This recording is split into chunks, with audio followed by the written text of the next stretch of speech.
The morning a mountain man walked into Cedar Falls, Harlan Whitmore was in the middle of stealing a woman's land, and nobody in that town could agree on which one they should be more afraid of. That is where this story begins. Not with the law, not with a gunfight, not with any of the things people expect when they hear the word outlaw spoken in a Colorado valley in the autumn of 1887. It begins with a man coming down from the high country with 2 bundles of beaver pelts over one shoulder and 3 things on his list: ammunition, salt, and coffee, and no intention whatsoever of staying longer than an hour. His name was Cyrus Bogard, and Cedar Falls had heard that name before. He came down off the Pine Ridge Trail just after 7 in the morning, riding a borrowed roan that was too old to be pretty and too steady to be anything but reliable. The foothills were orange and brown that time of year, the scrub oak gone to rust, the ponderosa pines still dark and certain above the tree line. The air had a bite to it that most men called autumn. Cyrus called it a warning. He had lived above 8,000 feet long enough to know that the cold did not ask permission before it arrived, and it did not wait for anyone to finish what they were doing. He had been up on the north face of Pine Ridge for 2 years.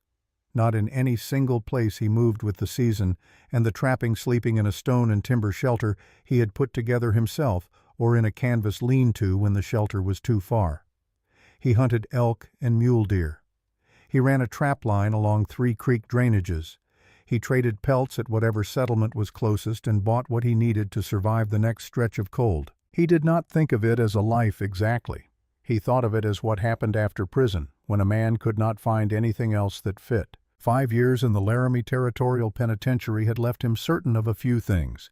The first was that anger was a poison. The second was that small spaces do something to a man's chest that does not undo itself easily, even in open country.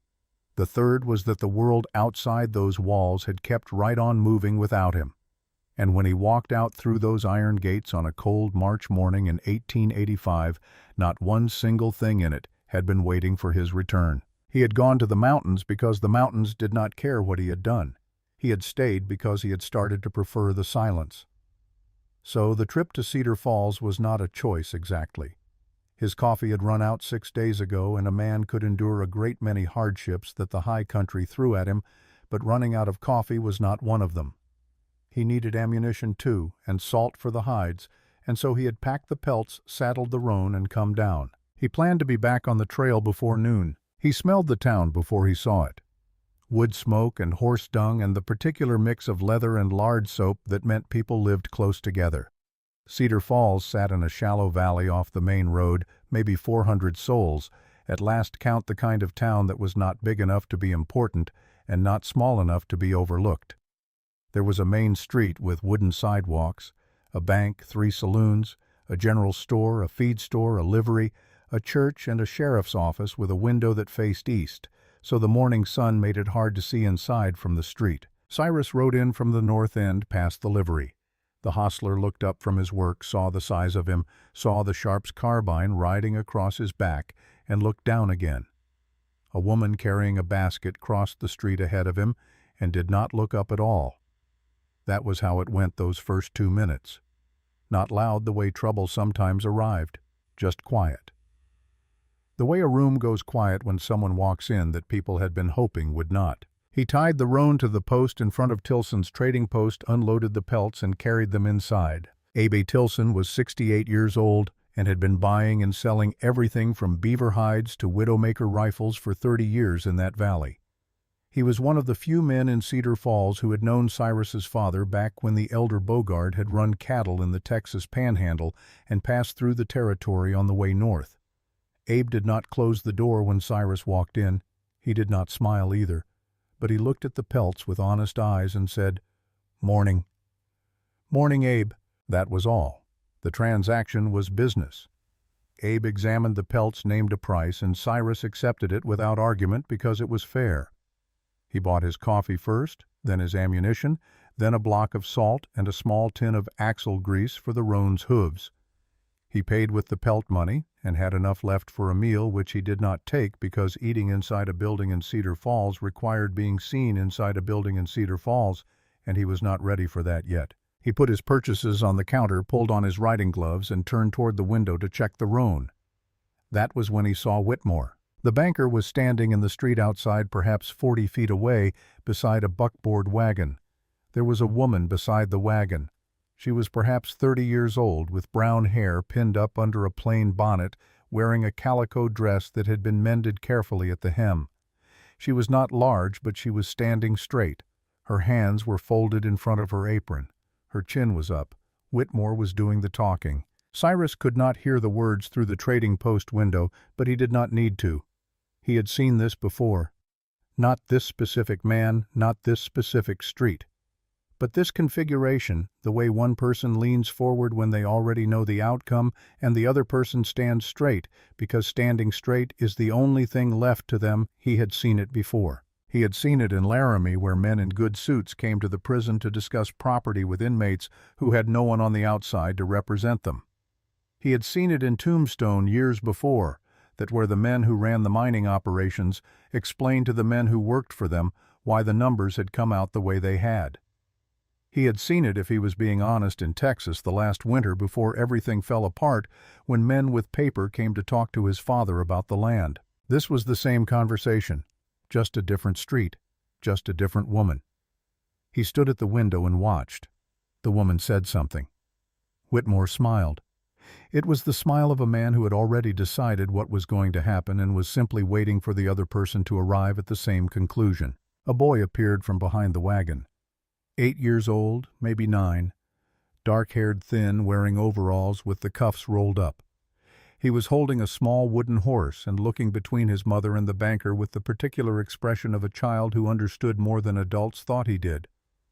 Cyrus watched the boy. The boy looked up at his mother, and she put one hand on his shoulder without looking at him, the way you reach for something familiar when your attention has to stay somewhere else. Whitmore spoke again. His hands moved in that particular way.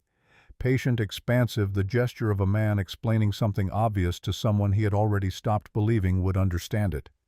Cyrus set down his tin of axle grease. His first thought was the same thought he had trained himself to have over 5 years of very slow and very deliberate learning. This is not your business. Ride out. His second thought, which came almost before the first one finished, that boy is going to remember this day for the rest of his life. He had been that boy, not in Cedar Falls, not with a banker, but he had stood in that exact spot beside the person he loved most in the world, watching a man with paper explain why everything was about to change and there was nothing to be done about it. He had been 7 years old, and he had not understood the words, but he had understood the sound of them, the sound of a door closing. He stood at the window one more moment. Then he picked up his purchases, tucked them under his arm, and walked outside. He did not walk toward Whitmore. That was the first thing Opaline Mercer noticed about him, that he did not walk toward the banker. He walked toward her. He stopped at the edge of the boardwalk 3 feet away and took off his hat. He looked at her directly, not at Whitmore, not at the boy, at her. "Ma'am," he said. His voice was low and even, calibrated for the space between them and no further. "That ranch on the south side of Pine Ridge, the one with the broken fence on the east pasture, that yours?" Opaline looked at him. She saw a large man, very large. His coat was elk hide, dark at the elbows from years of use. His hat had lost its shape somewhere in the last decade and moved on from caring about it. His beard was thick and the color of creek mud, and it covered the lower half of his face so thoroughly that his eyes were the first thing you noticed, and his eyes were something else, gray-green and still, the eyes of a man who had learned to look at things once and not look away. He smelled of pine smoke and cold air and animal hide. He had a Sharp's carbine riding across his back on a leather strap, positioned the way a man positions a tool he has carried so long he has stopped noticing it. Every sensible instinct she had said, "Step back." She did not step back. She studied him instead, the way she studied everything. Now, quickly, practically, with the efficiency of a woman who had learned that the luxury of long deliberation was not something frontier life offered freely. She noticed he was not moving toward her. He had stopped at a distance that respected her and kept it. She noticed his hands were visible and still. She noticed that he had spoken to her as if Whitmore were not standing 2 feet away. Not rudely, just accurately.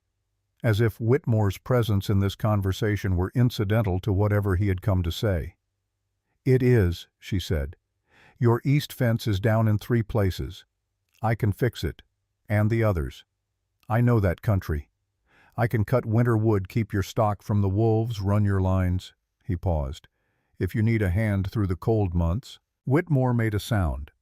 "Mrs. Mercer doesn't require—" "I wasn't speaking to you. Not aggressive, not rude, simply factual, the way a man states the direction of the wind." Whitmore went quiet. That surprised him, Opaline could see. He was not a man who went quiet easily. She looked at the stranger again. "What's your name?" "Cyrus Bogard." She felt it move through the people on the nearby boardwalk before it moved through her. A slight collective shift, the barely perceptible adjustment of people who had just heard something they recognized. Whitmore's expression changed, became more careful, more calculated. Opaline knew the name. Everyone in the county knew the name. Cyrus Bogard. Killed a man in Tombstone. Served 5 years in Laramie. Mountain man drifter, ex-convict. The kind of man decent people cross the street to avoid. She stood still and thought for 1 second. Then she looked at Samuel. Samuel was looking at the stranger. Not the way he looked at most strangers, with that careful distance children learn when they have watched adults be cautious long enough. He was looking at Cyrus Bogard the way he looked at interesting things. Like the hawk he had watched for 20 minutes one morning on the fence post. Like the creek in spring when the ice first broke and the water ran fast and cold and new. And then Samuel said something that Opaline would think about for a long time afterward. He did not say it to her, and he did not say it to Cyrus. He said it quietly to himself in the way of a child speaking a thought out loud before he realizes he is doing it. He said, "His horse is quiet." Opaline looked at the roan tied to the post. It was standing easy, not shifting, not pulling at the rope, just standing the way an old horse stands when it trusts the place it has been left. She looked back at Cyrus Bogard. "My ranch is 6 miles out," she said. "Off the Pine Ridge Road. I leave at noon." Something moved in his face, barely, but it was there. "I'll be at the stable," he said. He put his hat back on, picked up his purchases from where he had set them on the boardwalk, and walked back to the trading post without another word. Whitmore watched him go. Then he turned to Opaline with an expression of measured concern that she had seen on his face before and had learned to distrust entirely. "My dear woman," he said, "you cannot be serious." "Good day, Mr. Whitmore," she said. She put her hand on Samuel's shoulder, turned him toward the wagon, and did not look back. Harlan Whitmore stood on the boardwalk for a moment after the wagon rolled away. He was 52 years old, and he had built everything he had by being very careful about people, about what they wanted, what they feared, what they would do when those two things pulled against each other. He was good at it, better than most. He watched the mountain man disappear back into the trading post, and he thought about what he had just seen. Not the size of the man, although that was considerable. Not the rifle, although that was worth noting. He thought about the way Cyrus Bogard had stopped at exactly the right distance from the woman, the way he had not raised his voice, the way he had said, "I wasn't speaking to you," without heat or posture, as if it were simply a clarification of fact. That kind of stillness was not an accident. That kind of stillness was learned. Whitmore had seen it in men who had been to war. He had seen it in men who had spent a long time in places where losing control was not an option. He had not expected it in a drifter who smelled like a trapper's camp. He smoothed the front of his vest, adjusted his hat, and went back to his carriage. He would need to think about this. By the time Opaline Mercer's wagon cleared the north end of town, there were 7 people standing on the boardwalk watching it go. None of them said a word while she was in earshot. Then they talked for 3 days straight. Ruth Haggerty said it first and said it loudest. She had the gift of moral authority and the energy to use it, and she used it now in Hendrickson's general store in front of 6 witnesses and a barrel of dried beans. "She has taken a killer into her home," Ruth said, "a convicted killer, and that boy sleeping under the same roof." Marina Calloway shook her head with the particular expression of someone savoring the tragedy of others. "Poor little Samuel. Lord knows what kind of influence." Thaddeus Clay said what he had to say at the livery, which was his stage. Clay owned the livery and approximately half of the opinions in Cedar Falls, and he had appointed himself the moral compass of the community sometime in the 1870s, despite evidence that suggested he was not well suited for the role. "Mountain trash," Clay said to the three men who were standing around the tack room pretending to repair things. "That's what she's taken in. Mountain trash with a conviction and a rifle and nothing else to recommend him." He turned the word over like he was inspecting it for flaws. "And the woman has a boy with no father." What Clay did not say out loud because it would have been too naked and too small was the thing that actually bothered him most, which was that Opaline Mercer had looked out over the entirety of Cedar Falls, over every respectable man in it, every decent option, every standing member of the community, and had looked past all of them. And chosen a drifter who smelled like pine smoke. That was not a matter of safety. That was a matter of judgment. And Clay was very certain about whose judgment had been questioned. Deputy Cal Miller heard most of this from his post outside the sheriff's office, which was his habit. He was 28 years old and had been Landry's deputy for 3 years, and he had learned more about the workings of Cedar Falls by standing outside the office and listening than he had ever learned from any official report. He heard Clay. He heard Ruth Haggerty from half a block away. He heard the pastor's wife make a pointed comment about the company that certain women chose to keep. And then, a little before noon, he watched Cyrus Bogard walk out of the stable with the roan and go to stand at the south end of Main Street to wait. Miller watched from across the street. Bogard stood at the edge of the boardwalk with his supplies wrapped and tied, and he just stood there, not looking at the people who were watching him, not pretending not to notice them either, just standing with his hat low and his hands easy, and that particular quality of stillness about him that Miller had noticed earlier and could not quite name. The roan stood beside him, quiet as a stone. When Opaline Mercer's wagon came down the street at 10 minutes past noon, Miller watched Bogard walk to meet it. He watched the man tie the roan to the back of the wagon, swing up onto the seat beside the woman, and take the reins without being asked. Samuel was sitting in the wagon bed. The boy watched Cyrus settle onto the seat and then went back to looking at something in his hands with complete and total unconcern. Miller stood outside the sheriff's office and watched the wagon roll out of town to the south. He was still standing there when Sheriff Dorothy Landry came out behind him and stopped at his shoulder. "Quite a morning," she said. "Yes, ma'am." She watched the wagon grow small down the road. "Pull his file for me."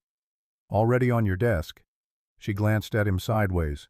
"You read it 3 times." She made a sound that was not quite a laugh. "And—" Miller thought about it, about the horse standing quiet, about the boy in the wagon bed with his complete and total unconcern, about the distance Bogard had kept from Opaline Mercer on the boardwalk exactly far enough to be respectful and no further. "I don't know what I think yet," he said. Landry nodded slowly. "Neither do I," she said. "And that's the problem." She went back inside. Miller stayed outside a while longer, watching the south road go empty, and thought about the difference between not knowing and not wanting to know. He had been telling himself they were the same thing for a while now. Standing there watching the dust settle on that empty road, he began to suspect they were not. The Turner Ranch. Mercer Ranch. It had been Mercer for 2 years now since Thomas died, sat in the lower fold of the foothills where Pine Ridge broke the worst of the north wind. 15 minutes out of town, the road went from hard-packed dirt to something looser and more honest, and the sound of Cedar Falls fell away behind them, and the sound of open country took its place. Wind in the pine tops, a hawk somewhere high and invisible, the creek that ran along the south edge of the property running low in October but still running. Opaline drove without speaking. Cyrus rode beside her without speaking either. This was not uncomfortable, which was the first thing she noticed. In her experience, silence with a man you did not know was a thing that needed filling with questions, with pleasantries, with the social machinery of 2 strangers establishing territory. This silence did not feel like that. It felt more like weather, like something that existed independently of either of them and did not require management. After a mile and a half, she said, "You know this road." "I've come down the Pine Ridge Trail a few times." A pause. "Your east fence is down in 3 places. Northwest corner post is rotted through. Barn roof has a split on the south face." She looked at him. "You surveyed my property. I can see your property from the north face ridge." He was watching the road ahead. "I've been watching it for 2 years. Not you specifically, just the shape of things. What's keeping and what isn't." She considered that. "And what did you decide?" "That someone was working it very hard and very alone," he said, "and that the fence would not last another winter." The wagon went on. Samuel had fallen asleep in the back, his wooden horse tucked under his arm. After another half-mile, Opaline said, "I know what you did in Tombstone." "Yes, ma'am." "And I know you served 5 years for it." "Yes, ma'am." "I'm not asking you to explain yourself to me." She kept her eyes on the road. "I'm telling you what I know so that we don't have to pretend I don't know it." He was quiet for a moment. "I appreciate that." "I have a son," she said. "He is the only thing in my life that I am not willing to be wrong about." "I understand." "If you give me a reason to ask you to leave, I will ask you to leave." "Yes, ma'am. And if you stay and work honestly and keep my boy safe," she said, "I will pay you $20 a month and meals and a bed in the barn." "That's fair." She looked at him then briefly. He was still watching the road. His profile was unreadable in the way of a man who had spent a long time making sure it was. "One more thing," she said. "Ma'am?" "My name is Opaline. Not Mrs. Mercer, not ma'am. Opaline." He was quiet for a beat. "All right." The ranch came into view around the last bend. The small house with its covered porch, the barn with the south face. Cyrus already knew about the corral that needed work, the pastures going brown and gold in the October light. Samuel woke up as they turned through the gate. He sat up in the wagon bed, rubbing his eyes, and looked at the ranch with the expression of a child arriving home. Then he looked at the man on the seat beside his mother. "Is he staying?" Samuel asked. "For now," Opaline said. Samuel considered this with the same seriousness he brought to everything. Then he said to no one in particular, "Good. The barn cat can't fix fences." Cyrus did not smile, but something around his eyes changed briefly in a way that suggested the capacity for it was there. He had the east fence started before sundown. Not finished, the posts needed to be set in ground that was already going cold and hard, and that was a 2-day job done right, or a 1-day job done badly, and done again in spring. He had no interest in doing it badly. He chose the former. He cut the new posts himself from the pine at the ridge edge, working with an axe that needed sharpening, and sharpened it before he used it, because that was the correct order of things. He measured the spacing by eye, which was accurate enough for fence work, and he tamped the posts with a rock and a length of pipe he found in the barn, the old way, the way that held in frozen ground if you did it properly. Samuel appeared in the barn doorway at 4 in the afternoon and stood watching from a safe and respectful distance. Cyrus was aware of him. He said nothing.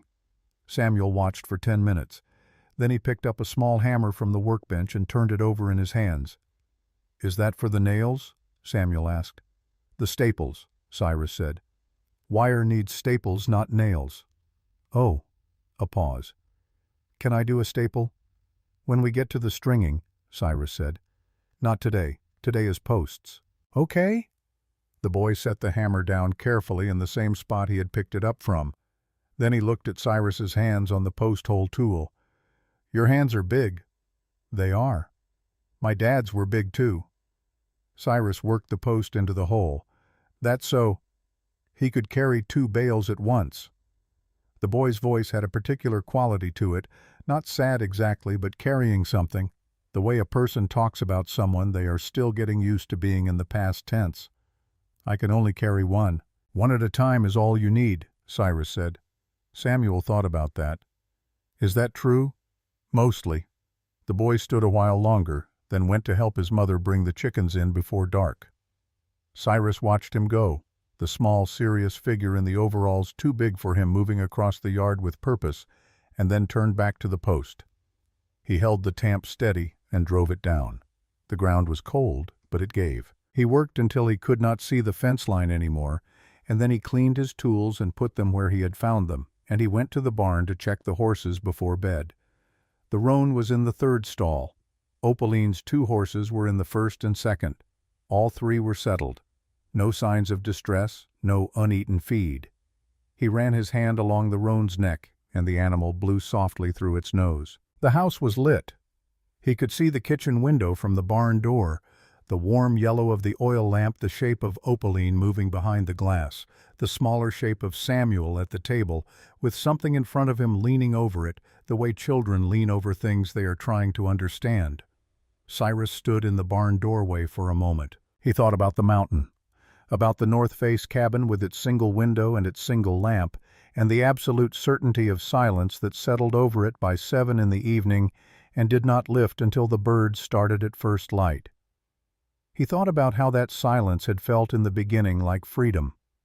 He thought about how it had felt more recently like nothing at all. He went into the barn and sat on the hay and pulled off his boots, and he listened to the sound of the wind coming down from the ridge and the sound of the horses breathing, and faint and distant. But there the sound of Samuel laughing at something through the kitchen window. He lay back in the hay and closed his eyes. He did not sleep for a while, but for the first time in longer than he could accurately remember, the darkness behind his eyes was quiet. November came to Pine Ridge the way it always came to high country, without apology and ahead of schedule. The first hard frost arrived on a Tuesday, 3 weeks after Cyrus Bogard tied his roan to the back of Opaline Mercer's wagon and rode south out of Cedar Falls. By Wednesday morning, the water trough had a skin of ice on it, thin enough to break with a fist, and by Thursday, that ice was thick enough to require an axe. The grass in the lower pasture went from gold to gray overnight. The horses grew their winter coats and became in the way of horses that have survived Colorado winters before, very still and very patient about it. Cyrus rose before the sun every morning. This was not a decision he made. It was simply what he did. His body had been calibrated to the mountain schedule for 2 years. Light is coming, which means something may be moving, which means you should be moving first. He could not sleep past 4:30 regardless of how tired he was, and so he did not try. He dressed in the dark, pulled on his coat and boots, and went to the barn to check the horses and the cattle before the rest of the ranch woke. Then he built the fire in the kitchen stove. He did this without being asked. He did it the first morning because the house was cold when he came in for water, and it seemed like the obvious thing to do.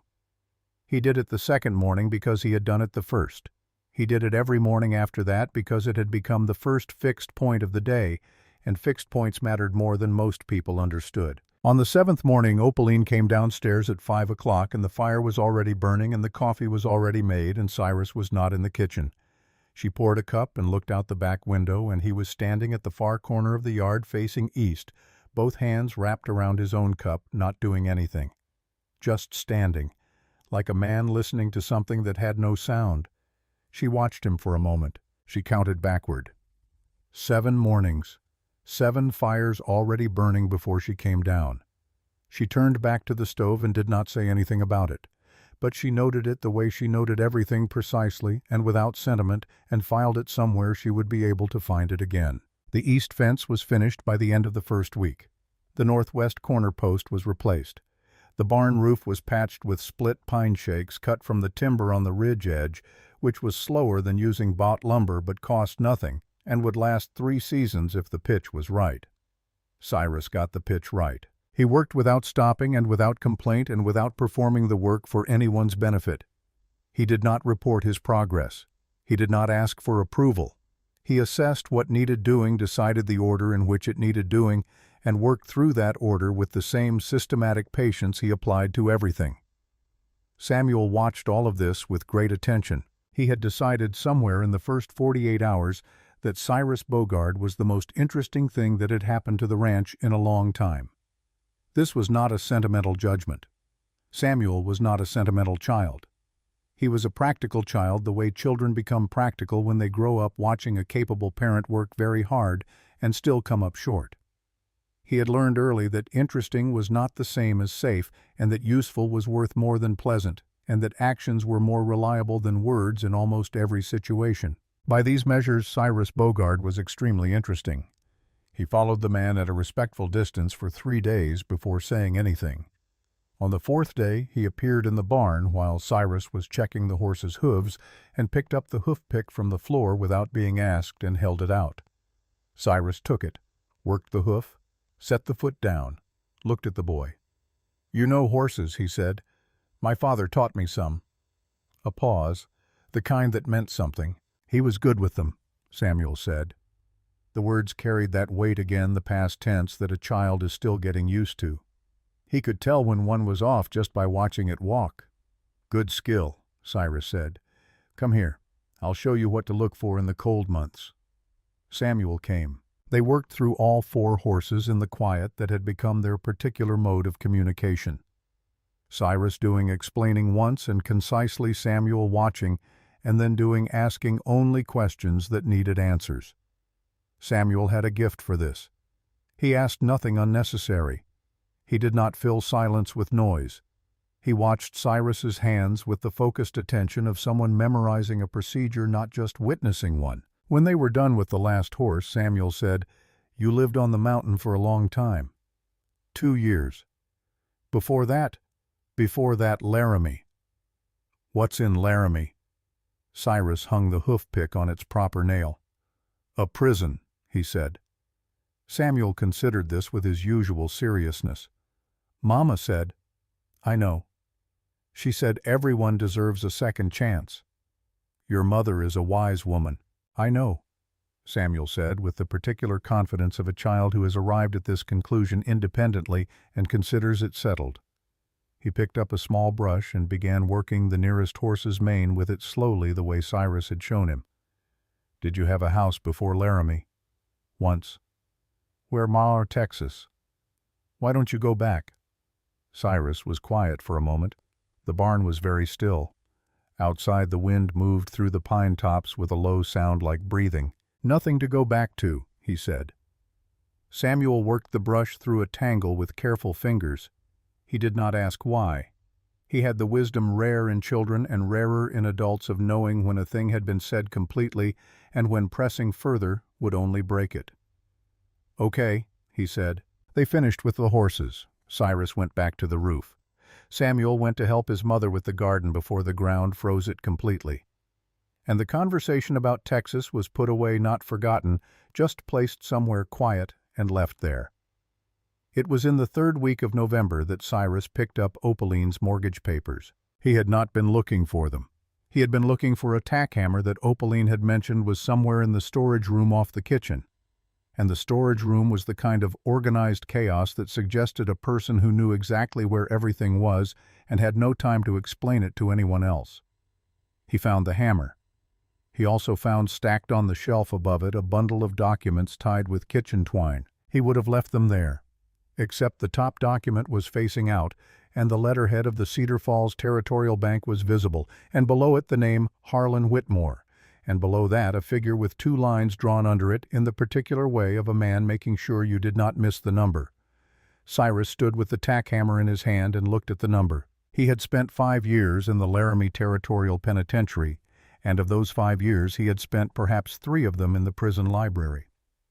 This was not because he had loved books before Laramie. He had been a reasonable reader, but not a dedicated one. It was because the library was the one room in the prison that was not defined by what you could not do in it. And because sitting in that room in the first winter of his sentence with a cold that came through the walls and nothing else to do, he had picked up a volume of Wyoming territorial statutes almost at random and had read the first page, and had turned to the second. He read everything in that library eventually. History, natural science, engineering, agriculture. But he came back to the law books most often because the law was the thing that had swallowed him, and he wanted to understand its teeth.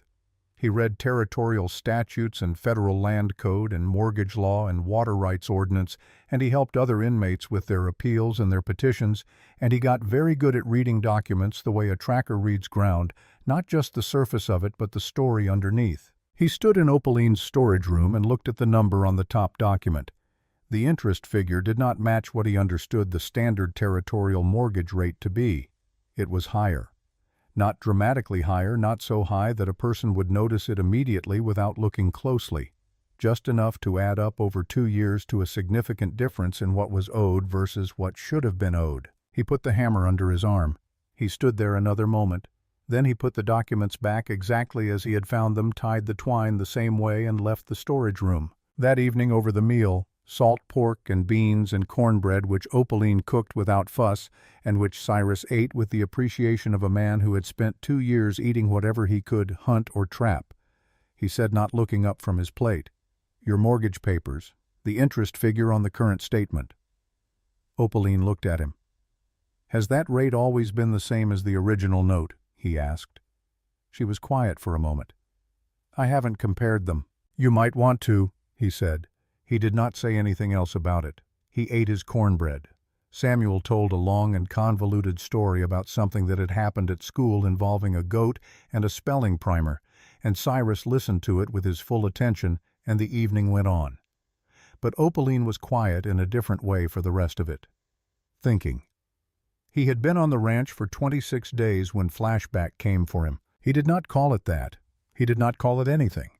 It was simply a thing that happened sometimes without warning, like weather.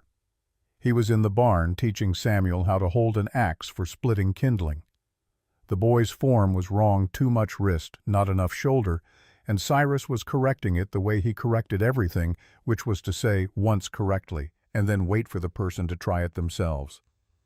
Samuel adjusted his grip, lifted the axe. Cyrus looked at the boy's hands on the haft. Small hands, serious grip, knuckles white with concentration. And without any warning or transition, he was somewhere else. A room full of tobacco smoke. A card table in the back of a saloon in Tombstone, Arizona Territory, the summer of 1882. He was 22 years old, and he had been drinking since mid-afternoon, and he was very certain about something that he would later understand he had no real certainty about at all.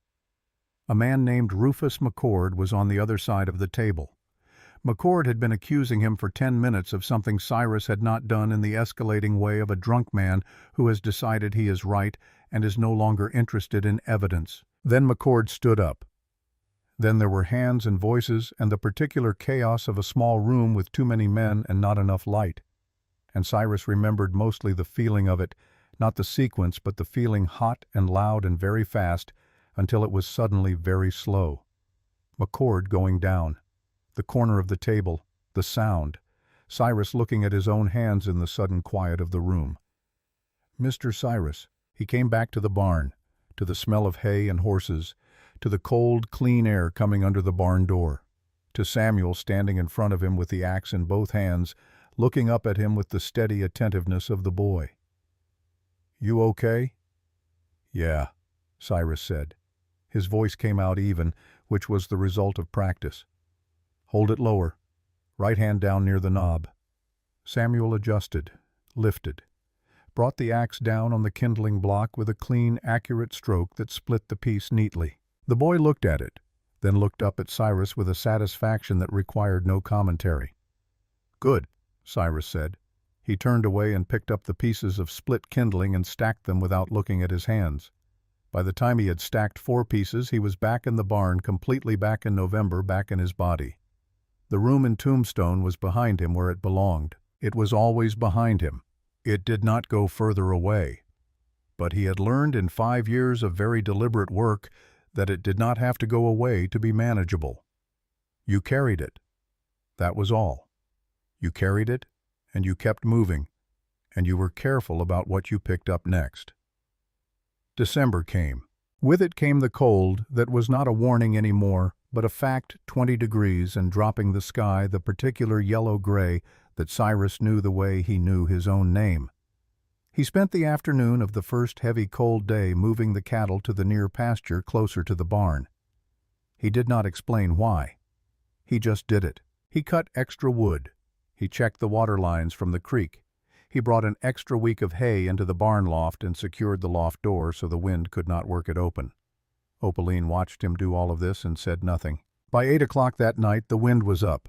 By 9 it was serious. The temperature had dropped another 10 degrees and the snow was coming in horizontal sheets that made a sound against the shutters like thrown sand. The horses in the barn were moving, not yet panicked, but uneasy, shifting in their stalls.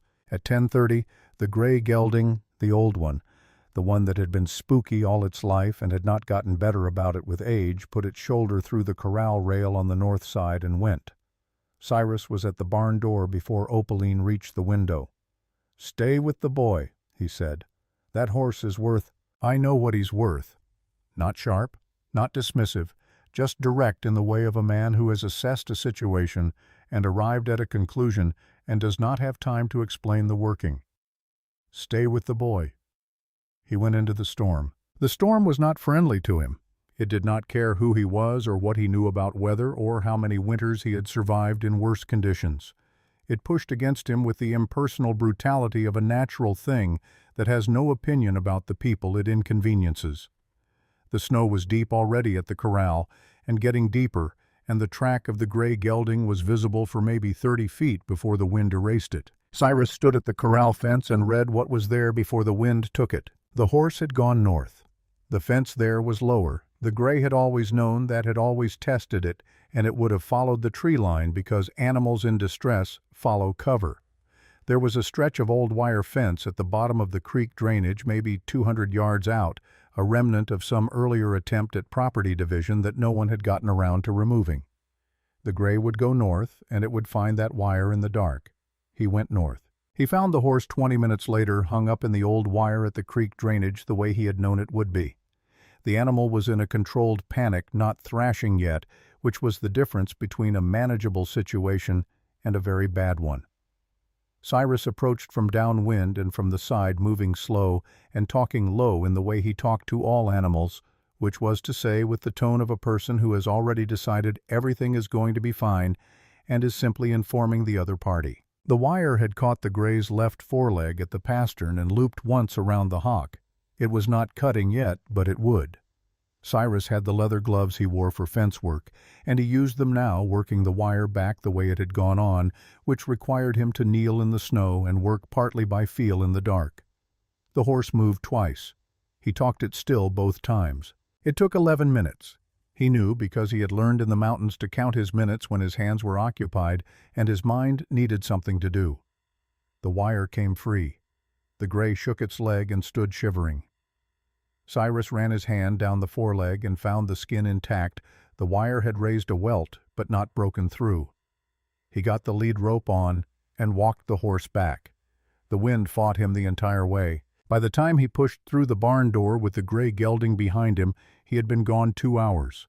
His coat was white from the shoulders down. The lash rope on his left hand had cut through the glove at the palm during the last 100 yards when the horse had shied at something in the dark and pulled hard. He put the horse in its stall. He checked all 4 horses. He closed the barn. Opaline was in the kitchen with the lamp turned up high and Samuel asleep against her shoulder and 2 cups of coffee on the table. She looked at him when he came through the door, looked at his hand. "Sit down," she said. "It's fine." "I know it is. Sit down anyway." He sat. She put Samuel down on the bench carefully, the way you move a sleeping child, with that practiced economy of a mother who has done it 100 times and knows exactly how much movement is too much. Samuel made a sound but did not wake. She got the small medicine box from the shelf. She sat across from Cyrus and took his left hand and turned it palm up without asking permission, which he noticed. She examined the cut. The glove leather had compressed the wound rather than cleanly cut it, which meant it had bled more than a clean cut would. She worked without speaking. Her hands were sure and efficient. She had done this before he could tell, cleaned and wrapped a wound without flinching at the sight of it or asking questions about how it happened.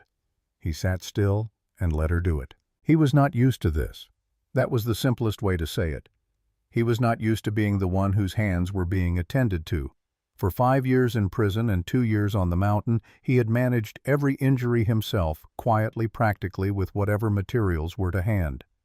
The idea of sitting still while someone else's hands worked on him required a specific effort that he was surprised to find he was capable of. The storm hammered at the shutters. Samuel breathed slowly on the bench. When she was done, she tied off the bandage and did not immediately let go of his hand. She held it for a moment, not emotionally, not with any weight, just held it the way you hold something you have been working on to assess the work. Then she looked up and met his eyes. "Thank you," she said.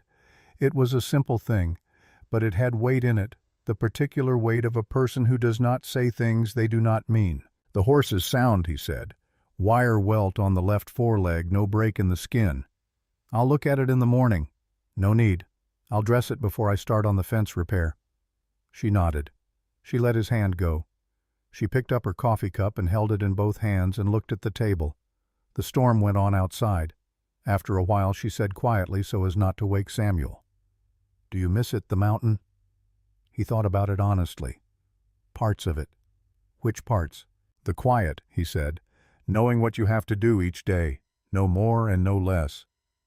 "And the parts you don't miss?" He looked at his bandaged hand. "Most of the rest of it," he said. She looked at him over her coffee cup. The lamp made the kitchen warm, and the world outside was loud and white, and the boy was asleep on the bench, and there was something in the moment that neither of them named because naming it would have required more conversation than either of them was ready for. Cyrus picked up his coffee. Opaline put hers down. "I looked at the mortgage papers," she said. He waited. "The interest rate on the current statement is different from the original note," she said. "Not by much, but different." "By how much?" She told him the number. He was quiet for a moment. "Over 2 years," he said, "that comes to." He did the arithmetic without pen or paper the way he had learned to in prison. "Over $300 added to what you owe." She looked at him steadily. "Yes. You never signed a modification." "I signed nothing after the original note." "Thomas signed the original note. He died before the first payment was due." Cyrus set his cup down. "Wyoming territorial statute," he said slowly. "Any modification of a mortgage instrument requires written consent from both parties to be enforceable." He looked at her. "Did Whitmore present you with anything to sign when he took over the note?" "He sent a letter. I wrote back declining to respond until I had legal counsel, which I never could afford." "Then the modification isn't enforceable," Cyrus said. "The inflated amount. He can't collect what you didn't agree to." Opaline was very still. "You know mortgage law." Laramie had a good library. She looked at him for a long moment. Outside, the wind found a new voice, and the shutters complained about it. "Why?" she said. "Why did you read law?" He was quiet long enough that she thought he might not answer. Then, "Because I needed to understand what had happened to me, and because I thought someday I might need to understand it for someone else." She looked at him. "Didn't expect the someone else quite this quickly," he said. She laughed. It was a real laugh, sudden and genuine, and a little surprised at itself, and it changed her face in a way that made her look 10 years younger, and made the kitchen feel like a different room for a moment. Cyrus looked at his coffee cup. "We'll need the original deed," he said, "and any correspondence you have from Whitmore. Everything from the beginning." "I have it all," she said. "I kept everything.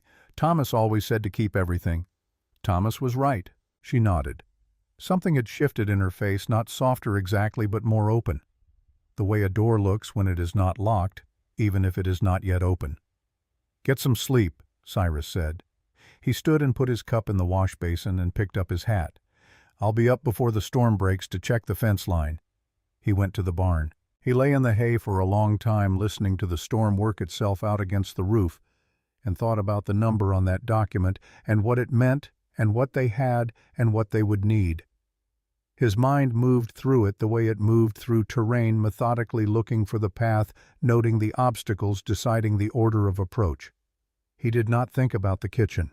He tried not to think about the kitchen. He was with moderate success, mostly not thinking about the kitchen, when he finally fell asleep. The man Whitmore sent was named Deke Farrow. He came on a Tuesday morning in the second week of December, riding a good horse and wearing a new coat, and he tied his horse at the gate-post and walked up to the yard with his hat in his hand and the particular manner of a man who does unpleasant things for money and has learned to do them with a smile because it makes them harder to refuse. He found Opaline at the yard well. Cyrus was on the tree line 200 yards north, running the trap line he had set along the property edge. 3 of those traps were not for animals. They were simple wire and stake setups, the kind a man strings when he wants to know if someone has come through the timber at night. He had put them in during the first week on the ranch because it was what he did: assess a situation, identify vulnerabilities, address them quietly. He had not told Opaline. There had been nothing to tell yet. He heard the horse at the gate. He watched Farrow cross the yard. He did not immediately go down. He stayed where he was and watched the way a man watches when he wants to understand what he is seeing before he moves. Farrow was not threatening Opaline directly. He was threatening her the way Whitmore did everything sideways, layered in courtesy, so that the threat arrived inside the packaging of a concern. Cyrus was too far to hear words, but he had seen this configuration before. The hat in the hand, the angled body, the small gestures that looked like openness, but served to keep cutting off the exits from the conversation. He started down. He moved at a walk, not hurried. There was no reason to run. Pharaoh was not going to do anything overt, not in daylight, not on the first visit. He was delivering a message. Cyrus had time to come down from the tree line and come down correctly, which was slowly and from the direction where he would be seen well in advance, so that the man at the well would understand how long Cyrus had been watching and how little of the yard he did not have a line of sight to. He came around the south corner of the barn with 2 dead rabbits hanging from his left hand and his right hand easy at his side. He stopped 10 feet away from where Pharaoh was standing. Pharaoh turned, saw him, assessed him in the way of a man whose job required quick assessments. Cyrus looked at Opaline first. She was standing straight, chin up, hands at her sides. She was not frightened. She was angry, he could see that in the particular stillness of her shoulders, but she was managing it. He looked at Pharaoh. "You need directions back to the road." Pharaoh arranged his face into something that was not quite a smile. "Just a friendly visit." "Visiting's done," Cyrus said. The 2 men looked at each other. Cyrus held Pharaoh's gaze without effort and without aggression, the way he held all difficult gazes, not as a challenge, just as information. "I am here. I see you. I have been here longer than you know." Pharaoh's eyes moved from Cyrus's face to his hands to the tree line and back again. He was doing the same arithmetic that most people did when they looked at Cyrus Beauregard, which was the arithmetic of whether the cost of continuing this particular conversation was worth what they stood to gain from it. He came to the same conclusion most people came to. "Good day, Mrs. Mercer," he said. He put his hat on, tipped the brim, walked to his horse, and rode out the gate without looking back. Opaline waited until the sound of the horse was gone, then she turned to Cyrus. "He threatened Samuel," she said. Her voice was controlled, but the fury underneath it was like heat through a stovepipe. You could not see the fire, but you could feel where it was going. Cyrus held still. Something moved in his chest. Not the hot anger he had been 22 years old with once, which was quick and loud and stupid, but the cold thing. The thing he had learned in prison was both more useful and more dangerous because it did not announce itself. He let it be there. He did not feed it. "What did he say exactly?" he asked. She told him. Cyrus was quiet for a moment. The rabbits hung from his hand. He looked at the gate where Pharaoh had gone and then looked back at Opaline. "He'll come back," he said, "with a different approach." "What do we do?" "First," Cyrus said, "we need to know what Whitmore actually owns in terms of that mortgage versus what he's claiming he owns." He looked at her. "Have you written to the county records office?" "Not yet." "Do it today. Write it under a neighbor's name if you have one you trust. Ask for the original grant deed and the chain of title from 1861 to present." He paused. "I want to see the water rights clause." "Why water rights?" "Because Whitmore is not a man who wants a ranch," Cyrus said. "He's a man who wants what a ranch has access to, and your ranch has access to that creek." Opaline looked at him. "Write the letter today," he said. "Send it tomorrow." He went to the barn to skin the rabbits. Thaddeus Clay came on a gray morning 2 weeks before Christmas. He brought 4 men with him. He rode in the way of a delegation rather than a mob, which was the distinction Clay drew in his own mind between what he was doing and what it looked like, and which deceived no one who was watching. The 4 men with him were locals. One ran the feed store, one worked at the livery. 2 others Cyrus did not know by name. One of them, he noticed, was a man who looked like he would rather be anywhere else, and was here because of an obligation he could not easily decline. That one Cyrus filed away. Clay dismounted in the yard and spoke to the air somewhere above Opaline's head in the manner of a man who considered himself respectful of women while demonstrating clearly that he did not consider a woman a complete audience. "Mrs. Mercer," Clay said, "the community has an obligation to speak plainly. You have a man of known violence living on your property." "Mr. Beauregard is my employee," Opaline said, "hired to help run this ranch." and the people of Cedar Falls have a responsibility to the welfare of a widow and her. Is there something specific you require, Mr. Clay? Clay shifted. He had been hoping Cyrus would come out of the barn so he could direct his speech at him and achieve the confrontation he was actually here for. Cyrus had been in the barn since Clay's horses appeared on the road. He could see the yard clearly through a gap in the barn boards, and he had assessed the situation and decided that the most useful thing he could do right now was stay exactly where he was and let Opaline handle her property the way a woman who owned her property had the right to do. He watched Clay talk. He watched the four men behind Clay, their hands, their posture where they were looking. The man who would rather be elsewhere was looking at the ground. Clay said a great many words. They amounted to a decent woman needs a decent man's protection, and a decent man might be available if she would only stop clinging to this poor decision, and the town was concerned, and certain questions about her fitness. Mr. Clay. Cyrus stepped out of the barn. He walked to the middle of the yard and stopped. He did not have his rifle. He did not have his knife out. He was wearing his work coat and his worn-down boots, and he was carrying nothing but his own size and the particular quality of stillness that had unnerved men considerably more confident than Thaddeus Clay. He looked at Clay for a moment without speaking. Then he said, "I've heard you." Clay straightened. "I don't think you're in any—" "The roof doesn't leak anymore," Cyrus said. "The east fence is solid. The cattle are healthy. The woodpile has 2 months' supply. The horses are sound.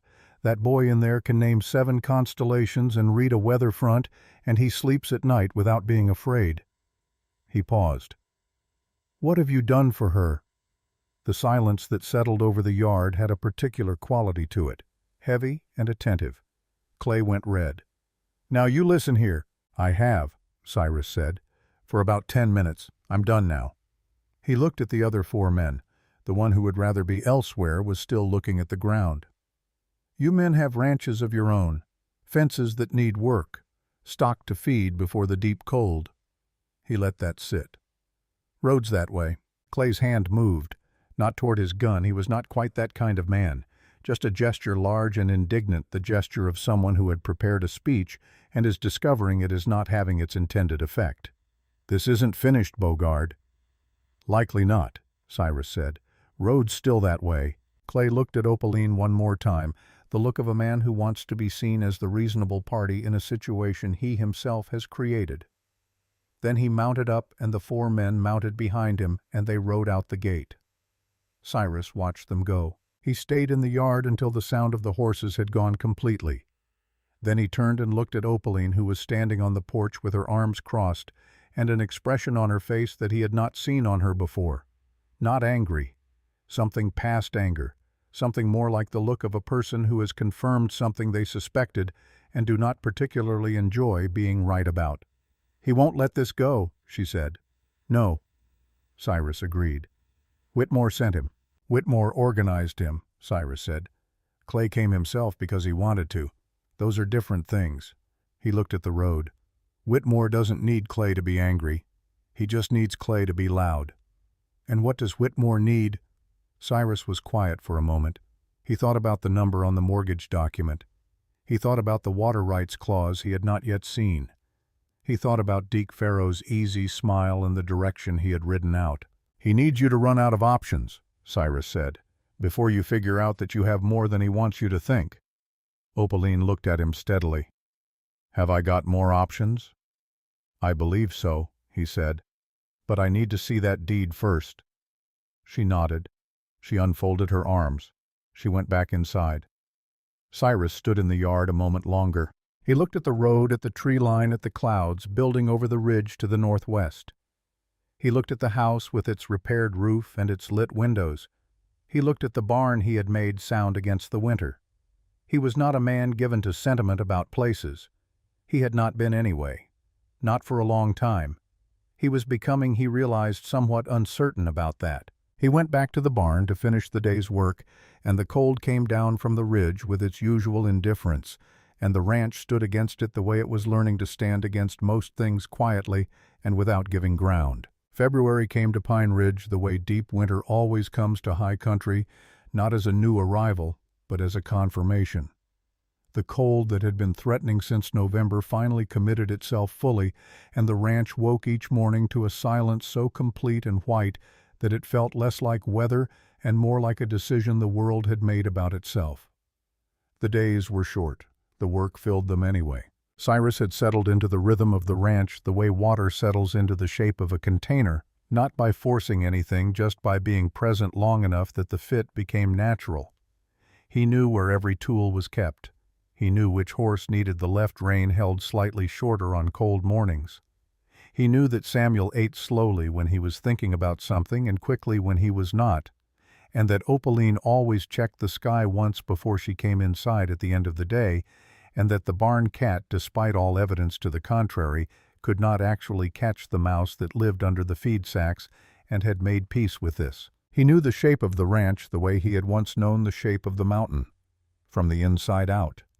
What he did not know, or told himself he did not know, was the shape of the thing that had been growing in the kitchen on long winter evenings, the thing that existed in the space between two people who had stopped being strangers without quite deciding to become something else. He was careful about it. He was careful the way a man is careful around something he suspects is more fragile than it looks, or more dangerous, or possibly both. He had not been close to anyone, not really close, not in the way that cost something, since before Laramie. 5 years in prison teaches a man to manage proximity, to keep the parts of himself that can be hurt at a distance from the parts of himself that other people can reach. It is a survival skill in prison. Outside of prison it becomes a habit, and habits are harder to examine than skills because you stop seeing them after a while. He was seeing this one now. He was not entirely sure what to do about it. It was a Tuesday evening in the second week of February when Opaline sat down at the kitchen table with Thomas's letter. Cyrus was at the other end of the table working a cracked leather strap with oil and a bone folder, the methodical work that occupied his hands while his mind was elsewhere. Samuel had been in bed for an hour. The lamp was turned low. Outside the cold was absolute and the sky was clear, which meant the temperature would drop another 10 degrees before morning. He was not watching her, but he was aware of her the way he was always aware of the room, peripherally, accurately, without staring. She set a small folded paper on the table beside her coffee cup, old paper creased along lines that had been opened and refolded many times. The handwriting on the outside was not hers. She did not open it. She just set it there and looked at it. Cyrus kept working the leather. After a while she said, "He wrote this 2 weeks before he got sick. He didn't know he was going to get sick." She was not speaking to Cyrus specifically. She was speaking to the lamp, to the room, to the way some thoughts need to leave your head through your mouth before they can be properly understood. He said he hoped Samuel would have a good man to learn from someday. He didn't mean anyone specific, just the hope of it. She folded the letter along its old lines and held it in both hands. "I couldn't read it for almost a year," she said. "After."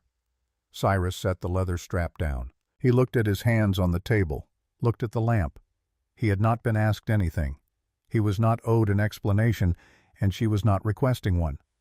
She had simply let him into a room that she did not often open the door to, and whether she had done it intentionally or simply because the evening was long and quiet, and the weight of some things becomes too heavy to carry in complete silence, that did not change what was in the room. He thought about the stone and timber shelter on the north face of Pine Ridge in January, the sound of wind through the gaps, the particular quality of cold at 3 in the morning when the fire had burned down and there was no one to notice but yourself.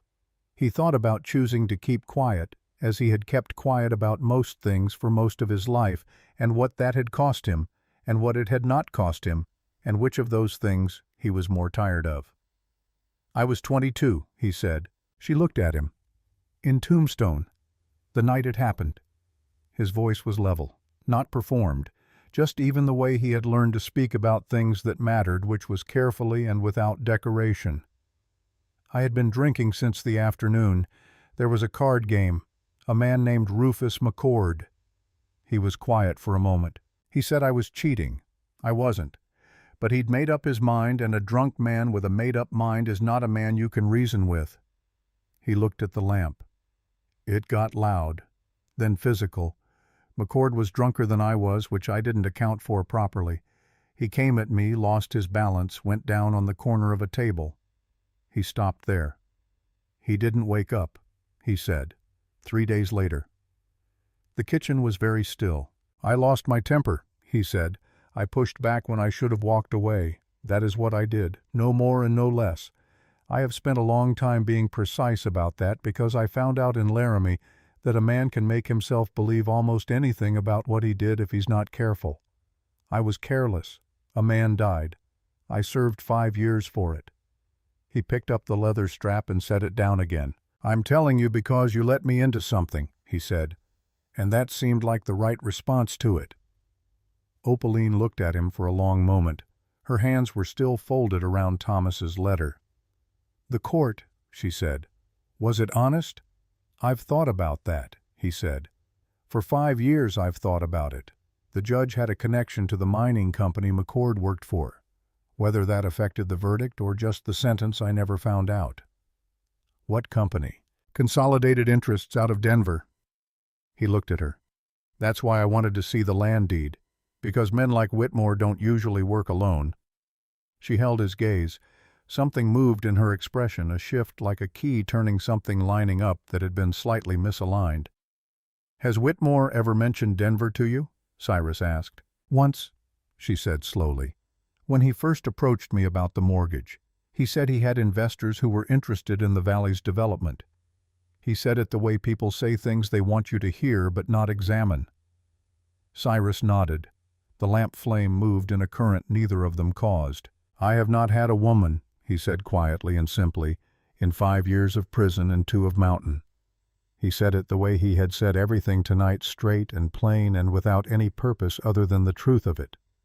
"I say that so you know I'm not unaware of what has been building between us. And so you know I will not act on it until you say I should." The kitchen was very quiet. After a moment, Opaline set the letter down on the table. She turned her hand over so the palm was facing up. She did not reach across. She simply opened her hand on the table beside her cup. Cyrus looked at it.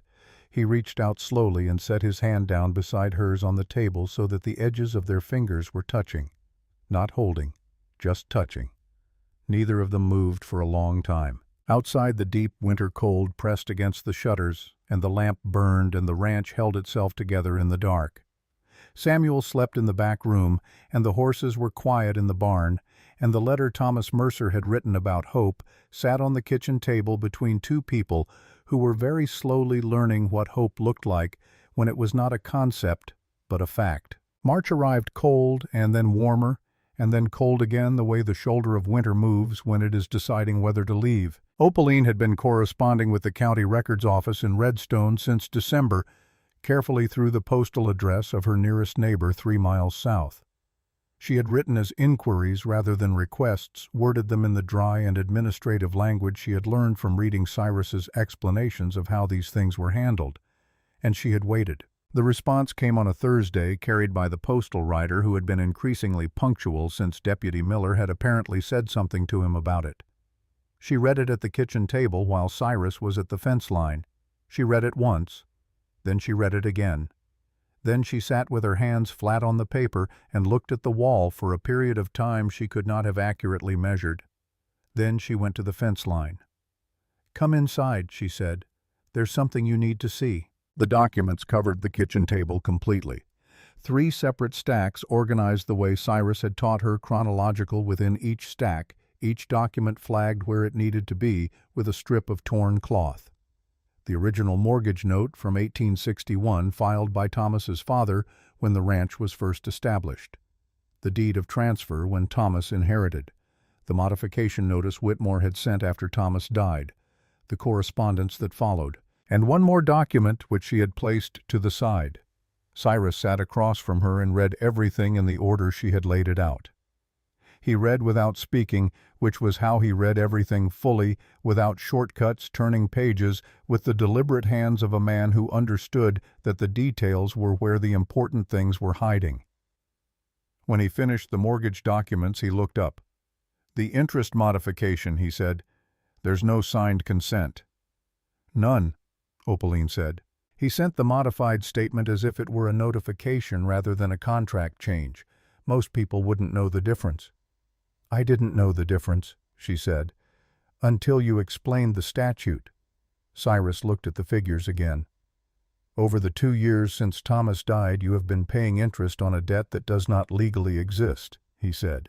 The original note is the enforceable document, which means the balance he is claiming is inflated by $340, Opaline said. Yes. He set the mortgage papers down. What's in the other stack?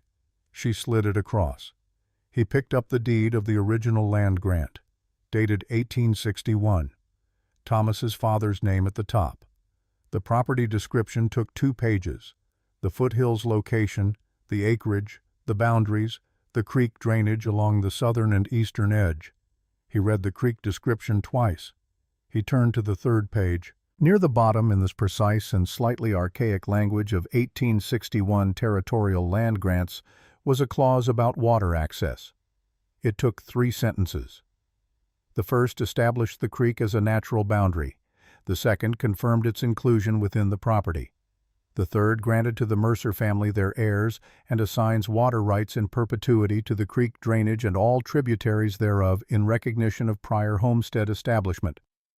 Cyrus read that 3rd sentence once more. He set the deed down. He looked at the table. He looked at the window. He looked at the document again. How much of the valley east of here depends on that creek drainage? He asked. Opaline looked at him.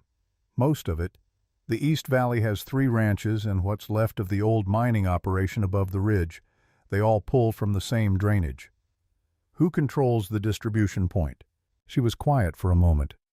There's a dam at the upper fork, about a mile north of our property line. She stopped. It's on Whitmore's land. He bought that parcel 2 years ago. Cyrus was very still. He doesn't want the ranch, he said. No, Opaline said. She had arrived at this conclusion perhaps 30 minutes before Cyrus walked in, and the 30 minutes had been long ones. He wants the water rights. If he holds the dam parcel and our water rights, he controls the water supply for the entire East Valley. Every rancher east of Pine Ridge would need his permission to irrigate, Cyrus said, and the new mining operation above the ridge has been struggling to get water access approved for 2 seasons, which Whitmore could grant them, for a price. The kitchen was completely silent. Opaline said, He's been planning this for 3 years. At least, Cyrus said. He looked at the document in front of him, at the water rights clause that Opaline had never known was there because there had never been a reason to look for it. You do not look for things that have always simply been yours. He thought about Deke Farrow with his easy smile, about Clay and his 4 men in the yard, about the modified mortgage statement and the inflated figure, and the 2 years of calculated pressure designed to make a woman alone and under siege make a decision that Whitmore had already prepared the paperwork for. He picked up the last document from the side stack, the one she had set apart. It was a listing of property transfers in the county over the past 5 years. She had requested it as a separate item at his suggestion to establish the pattern. He scanned it. 6 properties, all acquired by Mountain Vista Holdings, a company name he had not encountered before, all purchased at below market value, all acquired from owners who had been in the years prior under pressure of one kind or another. He looked at the company name, Mountain Vista Holdings. He set the paper down. He looked at the window. Outside, the March sky was doing what it had been doing all week, not quite committing to spring, hanging at the edge of it, uncertain. Opaline, he said. She looked at him. Read me the name of the registered agent for Mountain Vista Holdings. She found the line. Whitmore H.J., she said, acting as agent for... She stopped. Read the full line. Whitmore H.J., acting as agent for Consolidated Interests, Denver, registered January 1882. The words landed in the kitchen and sat there. January 1882. 6 months before the night in Tombstone. Cyrus felt something shift in the architecture of what he understood. Not dramatically, not with any outward sign, just the slow, precise movement of pieces that had been adjacent for years finally coming into alignment. Rufus McCord, Denver, Consolidated Interests. He had said the word mining earlier. He had said it because the mining connection was what he remembered the judge, the company, the industry of the thing. But mining companies did not exist in isolation. They existed inside larger structures of capital and ownership and legal organization, structures that sometimes also held banking interests and land-holding companies. "Cyrus," Opaline's voice was careful. She was watching his face. "What is it?" He looked at her. He thought about whether to say this, and he thought about the kitchen 2 weeks ago and the letter Thomas had written and the hand on the table, and he decided that the kind of thing he had chosen to be here, the kind of man, the kind of person, did not hold back information from the person standing beside him.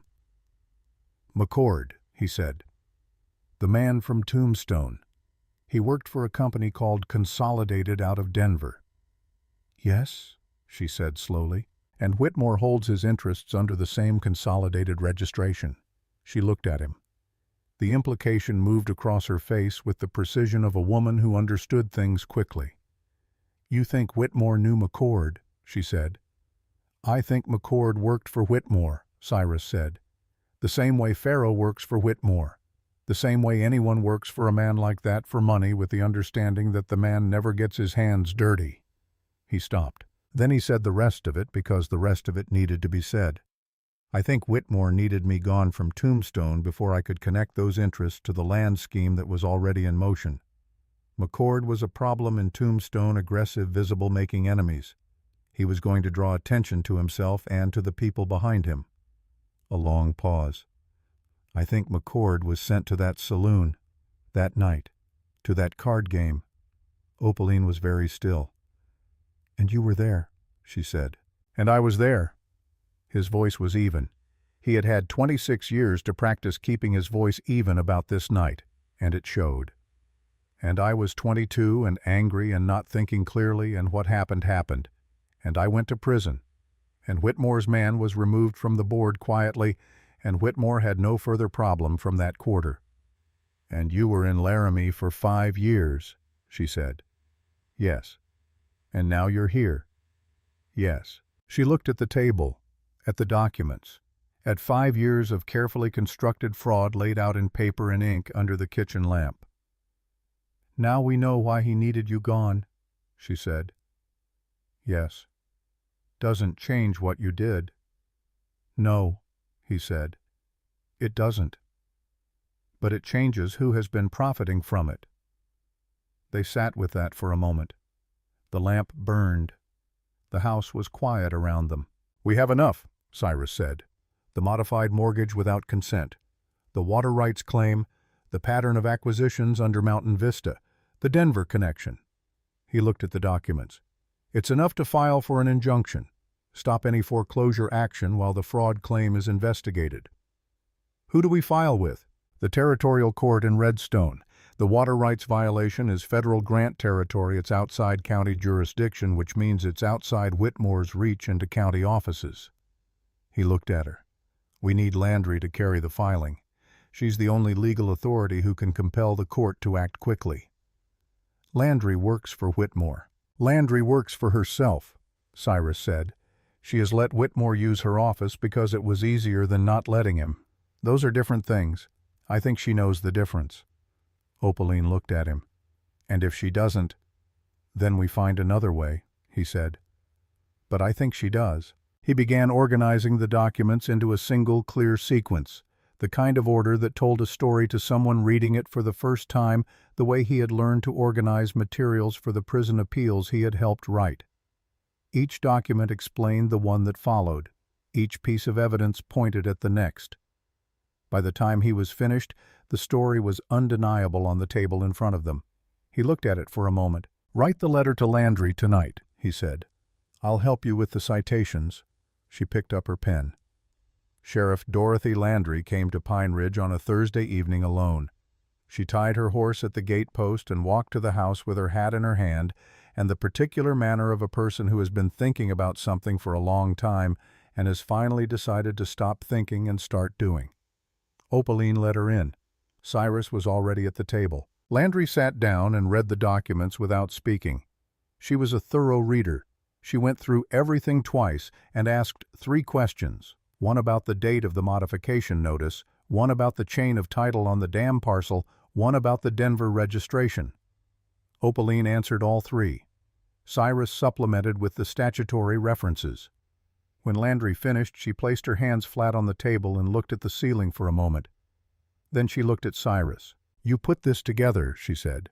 "She found the documents," Cyrus said. "I helped her read the law." "You learned law in Laramie?" "Yes." She looked at him steadily. "There's something I should say." "All right. 2 years ago, when Whitmore brought me the modification notice and asked me to witness the delivery." She stopped. "I signed a document. I didn't read it fully. I didn't ask what it was because it was Whitmore and—" She stopped again. "Because asking Whitmore questions was not something I had made a habit of." The kitchen was quiet. "I should have asked," she said. "I should have asked 2 years ago, and I didn't. That's my part in this." Cyrus said nothing. "I'm asking now," Landry said. She picked up the organized file. She stood. She looked at Opaline. "I need to take this to Redstone, to the territorial court. This is above my authority." A pause. "The water rights violation is federal. Whitmore has no reach there." "How long will it take?" Opaline asked. "For the injunction, a week, maybe 2. It stops any foreclosure action immediately once it's filed. And the fraud investigation, longer.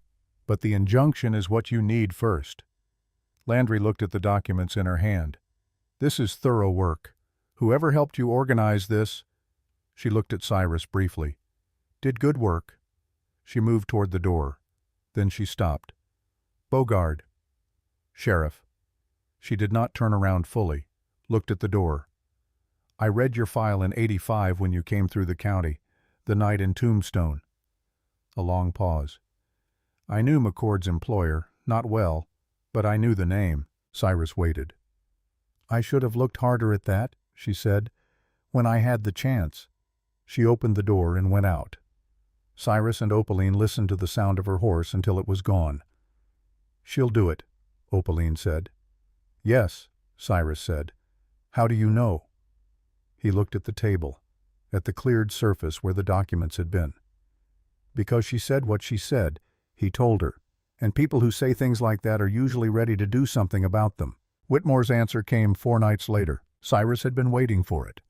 Not because he knew its exact shape, but because he knew Whitmore's shape. The pattern of a man who escalated when he felt his position slipping, who moved from legal pressure to social pressure to something harder when the first 2 failed to produce results. He had seen the pattern in the mortgage documents, in the sequence of acquisitions, in the progression from polite letters to Pharaoh's visit to Clay's mob in the yard. The next step was obvious to anyone who had been paying attention. He had been paying attention. He had set the wire traps along the timber edge when he first arrived at the ranch in October as a matter of habit.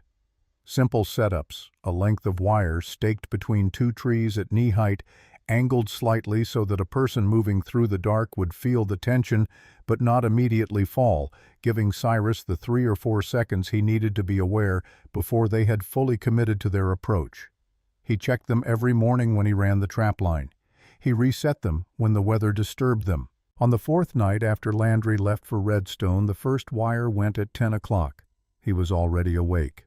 He had not been sleeping deeply since Pharaoh's visit, and the old mountain habit of cataloging sounds during the night wind animals, the creak of the house settling in the cold, had kept him alert in a way that felt familiar and unpleasant, in the specific way of things you hoped were behind you. He heard the wire, a small sound, the particular tension and snap of a stake being disturbed. He was dressed and out of the barn in 90 seconds. The second wire went while he was still crossing the yard. That one was 30 yards further east along the creek drainage. 2 disturbances separated moving, not an animal. Animals moved along consistent paths. Whatever was in the tree line was spread out, moving deliberately, maintaining spacing. He went to the barn and got his sharps. He did not load it. He held it by the barrel loose and easy, and he went to the shadow at the south corner of the barn, where the wall met the fence post, and he stood there, and he counted. 4 separate sounds in the next 3 minutes. 4 separate sets of movements in the tree line, approaching from different angles, fanning out toward the corral and the near pasture where the cattle were bedded. He waited until he could resolve the shapes. Not clearly. It was a moonless night, and the cloud cover was heavy, but clearly enough. 4 men, 2 heading for the corral gate, two circling toward the cattle. He stepped out of the shadow. He did not run. He did not shout. He walked to the center of the yard at the pace of a man who has done the arithmetic and is not concerned about the remainder, and he stopped and he spoke at a volume that would carry to all four positions without carrying further than the tree line. "I've got the high timber on your left," he said. "I've got the creek ford cut on your right. There is no angle from which you are not in my sights." He let that settle for 3 seconds. "Drop the ropes and go home." The yard was absolutely silent. He heard breathing from the direction of the corral gate. He heard a foot shift in the near pasture. He heard from the tree line to the north the sound of a man trying very hard not to be heard. He stood in the center of the yard with the sharps across his arm, and he waited. 4 seconds. A rope dropped. Then another. Then the sound of 4 men moving back through the timber, the sound of horses on the far side of the ridge, the sound of hooves fading north and then east and then gone. Cyrus stood in the yard until the last echo had settled. Then he checked the corral gate, checked the cattle in the near pasture, all 11 head all present, none disturbed significantly. Checked the fence lines by feel in the dark, running his hand along the wire he knew by touch as well as sight. He reset the wire traps. He sat in the hay with his back against the barn post and the sharps across his knees until the sky began to lighten, and he thought about Whitmore and Landry and Redstone and the documents organized on the kitchen table, and he thought about the shape of what was coming and what it would require. When the first gray light came over the ridge, he went inside and made the coffee. Opaline came downstairs at 5:30. She found him at the table, both hands around a cup, looking at the window. She poured her own coffee and sat across from him without speaking because she had learned to read the quality of his silences, and this one was not the kind that needed filling. After a moment he told her what had happened. Factual and complete the way he told her everything, no drama added, nothing removed. She listened. When he finished, she was quiet for a long moment. "They'll come back," she said. "With a different approach," he said. "Or they won't come back at all." "Which do you think?" "I think Whitmore is running out of moves he can make before Landry gets back from Redstone," he said. "I think last night was desperation, not strategy." "And is that better or worse?" He thought about it honestly. "Depends on how desperate he is," he said. Opaline wrapped both hands around her cup. Outside, the early morning was doing what early mornings do in late winter Colorado, turning the sky from black to dark blue to a cold, clean gray that was not quite light, but was no longer dark. "Samuel asked me last night," she said, "if you were going to stay." Cyrus looked at her. "I told him that was your decision to make." She looked at the window. "He said he knew that. He just wanted to know if you wanted to." A pause. "What did you tell him?" Cyrus asked. "I told him I thought you did." She looked at him. "Was I wrong?" He looked at his coffee cup for a moment, at the table, at the ranch outside the window coming up out of the dark into the early light. "No," he said. She nodded once. She picked up her cup. "Then we wait for Landry," she said. "Yes." "And in the meantime—" "In the meantime," Cyrus said, "I reset the wire traps every morning, and you keep everything locked at night, and Samuel does not go to the timber edge alone. All right?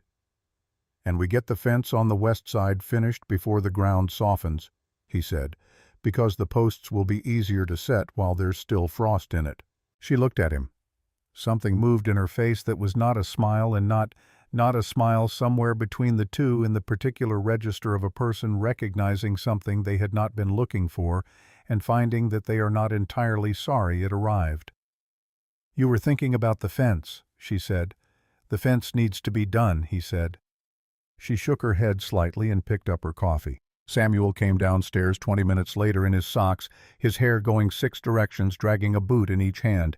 He sat down at the table, looked at both of them with the serene and unsurprised expression of a child who has walked into a kitchen and found the particular configuration of adults he was hoping to find. "Is there eggs?" he said. "There are eggs," Opaline said. "Good." Samuel began pulling on his boots with the single-minded efficiency of a person who understands that eggs do not wait. "Can I help with the west fence today?" "If your work's done first," Cyrus said. "My work is always done first." "Then yes." Samuel nodded as if this were simply the resolution of an administrative matter and went to the stove to look at the pan. Cyrus looked at the window. The ridge was coming visible now, the dark shape of Pine Ridge against the lightening sky, the tree line he had walked down from 2 years ago and which he could see now from a kitchen table over a cup of coffee, which was a different thing than he had expected it to be. He did not have a word for the feeling. He drank his coffee and waited for the day to begin. Landry came back from Redstone on a Wednesday. She came alone the way she had gone, and she came directly to Pine Ridge without stopping in Cedar Falls. She arrived in the middle of the afternoon while Cyrus and Samuel were on the west fence and Opaline was in the garden, and she dismounted at the gate and walked straight to the house and knocked. Cyrus watched her from the fence line. He said nothing to Samuel. He finished the post he was setting, tamped it correctly, and then said, "That's enough for today." Samuel looked at the approaching figure. "Is that the sheriff?" "Yes." "Is it good news or bad news?" "Don't know yet," Cyrus said. "Come on." They went to the house. Landry was already at the kitchen table when they came in. She had a leather document case on the table in front of her. She looked at Cyrus when he came through the door, and then she looked at Opaline and she said, "It's done. The injunction was granted yesterday morning." The kitchen was very still. "Whitmore cannot proceed with any foreclosure action pending the investigation," Landry said. "The territorial court has sealed his access to the county records on the property until the fraud claim is resolved." "And the water rights?" Opaline asked. "Federal examiner is being sent from Denver," Landry said. "That was the part that moved quickly. Federal grant violations move faster than county matters." She opened the document case. "The examiner will want to see the original 1861 deed. Keep it safe." "It's safe," Opaline said. Landry looked at Cyrus. "There's more." "All right." "The clerk at Redstone, man named Hobart, been there 22 years. He recognized the modification structure in your mortgage documents, said he'd seen it 3 times before, always with properties that ended up under Mountain Vista Holdings." She looked at Opaline. "He's been building a case file, quietly, for over a year." "He was waiting for someone to bring him the right documents," Cyrus said. "Yes." Landry closed the document case. "Whitmore will know the injunction was filed by end of week. He'll know it came from this ranch." "He already knows," Cyrus said. "He knew when Farrow came back without a signed sale agreement. He's known for a month. Then he'll move quickly." "He already tried to move quickly," Cyrus said. 4 men, 10 days ago, came for the cattle." Landry looked at him. "And they went home," he said. She held his gaze for a moment. She did not ask how. She had spent enough years in this work to understand that some answers were more useful than others. "I'm sending Miller out here," she said. "Starting tomorrow. He'll ride the property line morning and evening." "That's not necessary." "It's necessary for what comes next," Landry said. "What comes next is a public process, a court process, and for that process to work, everything on this ranch needs to stay exactly as it is." She looked at him. "Which means you stay on this ranch and off the streets of Cedar Falls until this is resolved." Cyrus was quiet for a moment. "Understood." "I mean it, Bogard." "I heard you." She stood. She picked up the document case. She looked at Opaline. "You did good work," she said simply. Opaline said, "I had help." Landry nodded. She looked at Samuel, who was sitting at the end of the table pretending to sharpen a pencil and absorbing every word. "You," she said to Samuel. He looked up. "Your mother is one of the toughest people in this county," Landry said. "You should know that." "I know that," Samuel said, with the quiet certainty of a child stating a fact that has been self-evident for as long as he can remember. Landry almost smiled. She put her hat on and went to the door. "1 week," she said at the door. "Maybe 2. Stay put." She rode out. The kitchen was quiet. Samuel set down his pencil and looked at both of them. "So we won?" "Not yet," Cyrus said, "but we're going to." Cyrus looked at the document case Landry had left on the table. At the copies she had left them. At the injunction order with its territorial court seal, which meant that for the first time in 2 years, Harlan Whitmore could not take this ranch by the route he had been planning. He could still take it by other routes. He was not a man who gave up because one door closed. Cyrus knew that. But one door was closed, and the door that closed it had been built from 5 years of reading law in a prison library that Cyrus had never expected to be grateful for, and from 2 years of watching a woman hold a ranch together by herself, and from a boy who had looked at a stranger and said, "His horse is quiet," and meant by it something much larger than horses. "We're working on it," Cyrus said. Samuel accepted this with his usual practical equanimity. "Okay," he said. "Can we do the fence tomorrow?" "Yes," Cyrus said. "Good." Samuel picked up his pencil again. "I want to finish the west side before the mud comes." Outside, the late afternoon light came down through the pines on the ridge in long, pale columns, and the creek ran low and clear along the southern property edge, and the cattle moved slowly in the near pasture, and the ranch that Harlan Whitmore had spent 3 years designing the acquisition of stood in the last of the winter light and held its ground. It had been doing that for a while now. It intended to continue. The day Harlan Whitmore ran out of road came on a Thursday in the second week of April, when the snow was mostly gone from the lower pastures and the creek was running high with melt, and the sky over Cedar Falls was the particular shade of blue that only appears in Colorado in early spring, so clean and deep it looks painted. It was not a dramatic day the way people later described it when they told the story. It did not begin with thunder or portent. It began with Sheriff Dorothy Landry riding into town from the east at 7 in the morning with 2 federal marshals from Denver and a territorial court clerk named Hobart, who had been building a case file for over a year and was prepared to see it used. Landry tied her horse in front of the bank. By 8 o'clock, half of Cedar Falls knew something was happening. By 9, the other half knew. Cyrus heard about it from Deputy Miller, who rode out to Pine Ridge at first light the way he had ridden out every morning for 3 weeks, and who this morning came at a slightly faster pace than usual and tied his horse at the gatepost with the particular efficiency of a man who has news and is not sure what to do with it yet. "Landry's back," Miller said. "Brought people from Denver." Cyrus was at the barn. He had the roan's right foreleg up checking a shoe that had been loose since Tuesday. He set the foot down and looked at Miller. "Federal marshals, 2, and the court clerk. When did they ride in?" "Hour ago, maybe less." Cyrus picked up the hoof pick and set it on the workbench. He looked at the barn wall for a moment. Then he looked at Miller. "She said she'd send word when it was time," he said. "She sent word," Miller said. He held out a folded paper. Cyrus opened it. Landry's handwriting, which was precise and angular and wasted nothing. "Come in. Bring Mrs. Mercer. Bring the deed. Be here by 10. He folded it back. "All right." "There's one more thing," Miller said. Cyrus waited. Miller looked at his hat, which he was holding in both hands. He was 28 years old and had a young man's difficulty with saying difficult things, but he had been working at it. "Whitmore knows," he said. "He was at the bank when Landry arrived. He saw the marshals. He went inside and he's been in there since." A pause. "Clay was at the livery when I left. He's been talking." "Clay always talks," Cyrus said. "This time he's got people listening," Miller said. "Not all of them think what he thinks, but enough of them are out in the street that it's going to be—" He stopped. "It's going to be public." "Yes," Cyrus said. "It is." He went to tell Opaline. She was already at the kitchen table when he came in, which meant she had seen Miller ride up and had been waiting.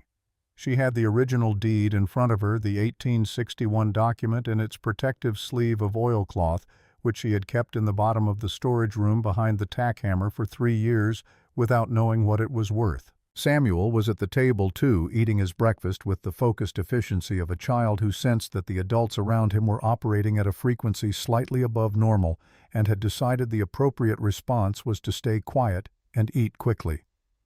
Cyrus set Landry's note on the table. Opaline read it, folded it, put it in her apron pocket. "Samuel," she said, "Mrs. Calloway said she could take you for the morning." "I want to go," Samuel said. "I know. I should go." "Samuel." "Mama?" The boy put his fork down. He was 8 years old and had the eyes of someone considerably older, and when he used that tone, quiet, not argumentative, simply stating a position he had arrived at after genuine consideration, Opaline generally listened to it. "Whitmore threatened me," Samuel said. "That man Pharaoh, he said things about you because of me." He picked up his fork again. "I should be there when it gets fixed." Opaline looked at him. She looked at Cyrus. Cyrus said nothing. This was not his decision, and he knew it. Opaline looked at her son for a long moment. "Stay beside me," she said. "Both of you." Samuel went back to his breakfast with the quiet satisfaction of a person whose argument has prevailed on its merits. They rode into Cedar Falls at 9:30. Opaline drove the wagon. Samuel sat in the bed. Cyrus rode the roan beside them, which was how they had left the first time, and how they came back now, and the symmetry of that was not lost on him, though he said nothing about it. The main street was more populated than a Thursday morning in spring usually warranted. People had found reasons to be near the bank, near the general store across from it, near the barber shop and the telegraph office and all the other places that offered a view of what was happening without requiring a person to commit to being part of it. Cyrus felt the attention the way you feel, whether not unpleasant exactly, just present. He had felt this attention in different forms for as long as he could remember in this town, and he had learned not to move differently under it. He rode at the same pace he always rode.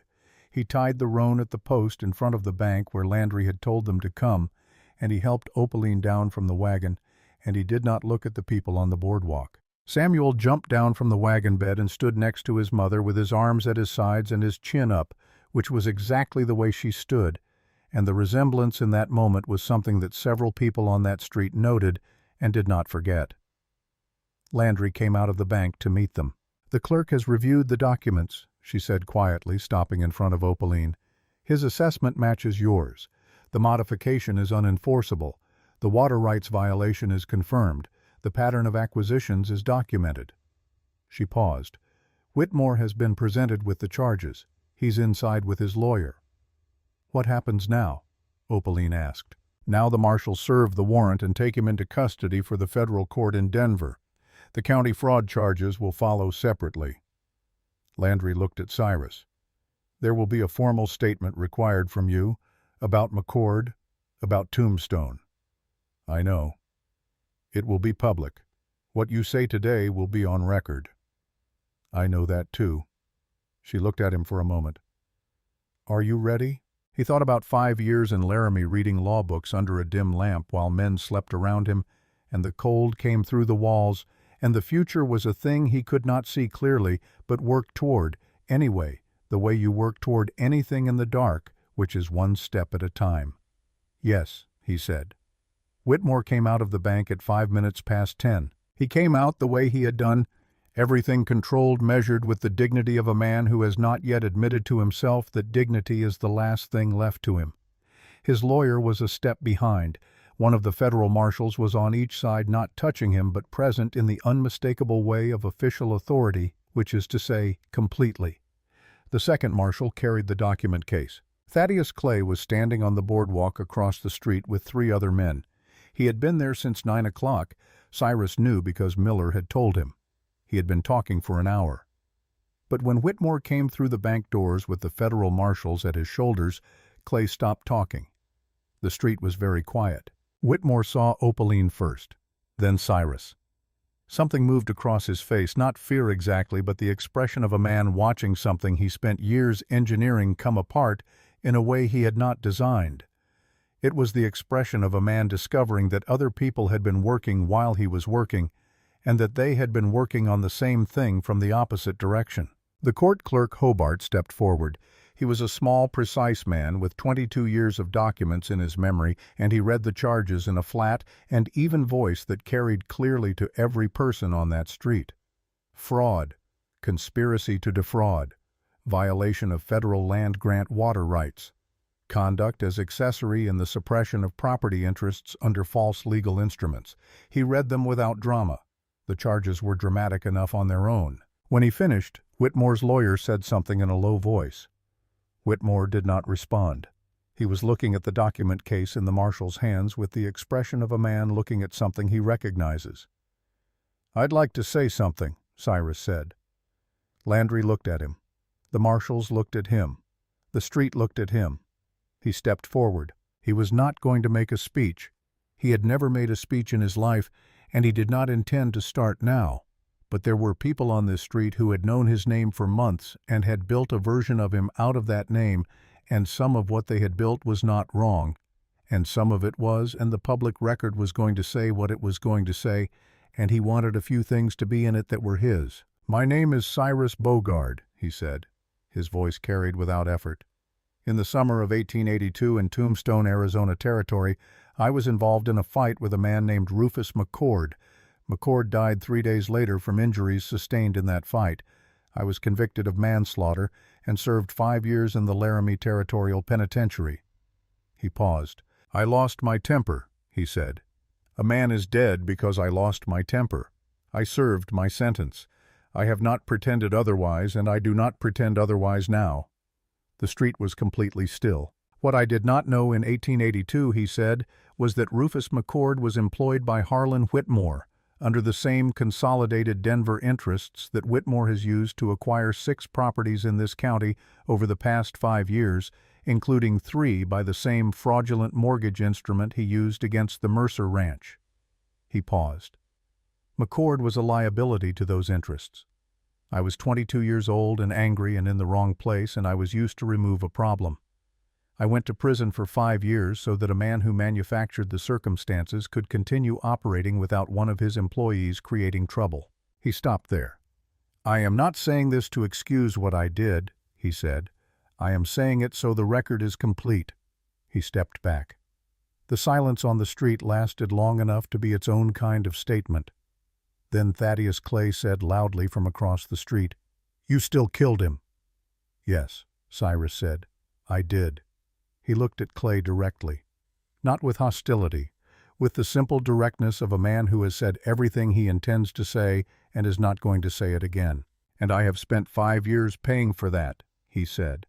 "What I will not do, what I did not do, is let a man who engineered those circumstances use them a second time against a woman and a child who had nothing to do with any of it." Clay opened his mouth. "The road," Cyrus said, "goes both ways, Mr. Clay." He turned back to Opaline. She was looking at him with an expression he had not seen on her before. Not soft Opaline was not soft, and he would not have wanted her to be. Something more substantial. The look of a person watching another person do a hard thing correctly. The marshals led Whitmore away. Hobart gathered his documents with the careful efficiency of a man who has waited a long time for this particular morning. And the street of Cedar Falls stood in the spring light and was quiet in the way of people who have just watched something settle into its right place and are still deciding what to do with that. It was not a celebration. That is important to understand. No one cheered. No one applauded. There was no moment of collective jubilation or communal absolution of the kind that happens in stories where the villain is defeated and the town recognizes its error in a single redemptive gesture. What happened was quieter than that, and because it was quieter, it was more real. One man crossed the street and shook Opaline's hand. He was one of the 4 who had come with Clay to the ranch in December, the one who had looked at the ground when Cyrus spoke. He did not say anything. He shook her hand once and let go and walked away. That was all. But Opaline looked at his back as he walked away, and something in her face settled. "One," she said quietly. "One is enough," Cyrus said. Miller came to stand beside Cyrus while Opaline spoke with Landry. "You know what people are going to say," Miller said. "They've been saying things since October," Cyrus said. "I haven't changed my schedule on account of it yet." Miller looked at him sideways. Something in his expression was different from the young deputy who had stood outside the sheriff's office watching a wagon roll south and not known what to think. He had spent 3 weeks riding the property line at Pine Ridge. He had spent 3 weeks watching. "For what it's worth," Miller said, "I knew by the 2nd week." "Knew what?" "That Clay had it wrong." Cyrus looked at him. "Should have said so sooner," Miller said. "Should have," Cyrus agreed. "But you're saying it now." Miller put his hat on. "Suppose that'll have to do." "Usually does," Cyrus said. Samuel appeared at Cyrus's side, having been standing beside his mother and clearly deciding that his presence there was no longer urgently required. He looked up at the bank, at the street, at the departing figure of Whitmore in the distance. "Is it over?" he said. "Most of it," Cyrus said. "What's left?" Cyrus looked at the spring sky above Cedar Falls, at the mountains to the west, still white on the upper ridges, at the road south which led back to Pine Ridge. "The part where we go home and finish the west fence," he said. Samuel nodded as if this were the satisfactory conclusion to a matter of reasonable complexity. "Okay," he said. "Can we go now?" "In a minute." He looked at the town, at the people who were dispersing back into their days, not all of them, a few still watching, a few still deciding what to make of what they had seen. Ruth Haggerty was on the far boardwalk. She did not meet his eyes. She did not look away either. She simply stood and looked in his general direction and then turned and went into the general store. Not forgiveness, not acceptance. Something more honest than either. A suspended judgment. A door not closed. In a town like Cedar Falls in a year like 1888, that was something. It was not nothing. He asked Samuel first. This was 2 days later on a Saturday morning in mid-April when the spring was fully committed to itself at last, and the lower pasture had gone from gray to a pale and determined green, and the air smelled like cold water and pine resin and the beginning of something. Samuel was in the barn doing the morning feed, which he did now with the practiced competence of a child who has been shown the right way to do a thing once and has made it his own. Cyrus came in and leaned against the stall post and watched him work. Samuel filled the last bucket and hung it on the hook and looked at Cyrus. "You're not working," Samuel said. "You always work in the morning." "Not this morning." "How come?" Cyrus looked at the boy. At the dark hair still tangled from sleep, at the serious eyes that had looked at him without fear since the first day on the street in Cedar Falls and had not looked at him with fear since. At the overalls that finally fit him because Opaline had taken them in at the waist over the winter when she thought no one was watching. "I want to ask your mother something," Cyrus said. "I thought you should know first." Samuel looked at him. Something shifted in the boy's expression, not surprise, something more like a door opening onto a room he had already furnished. "You mean marry her?" Samuel said. "Yes." A silence. The horses moved in their stalls. Light came through the gaps in the barn boards in thin, bright lines. Samuel put his hands in his pockets. He looked at the ground for a moment with the expression of a child giving genuine consideration to something that matters. "I've been waiting for you to ask," he said, "since October."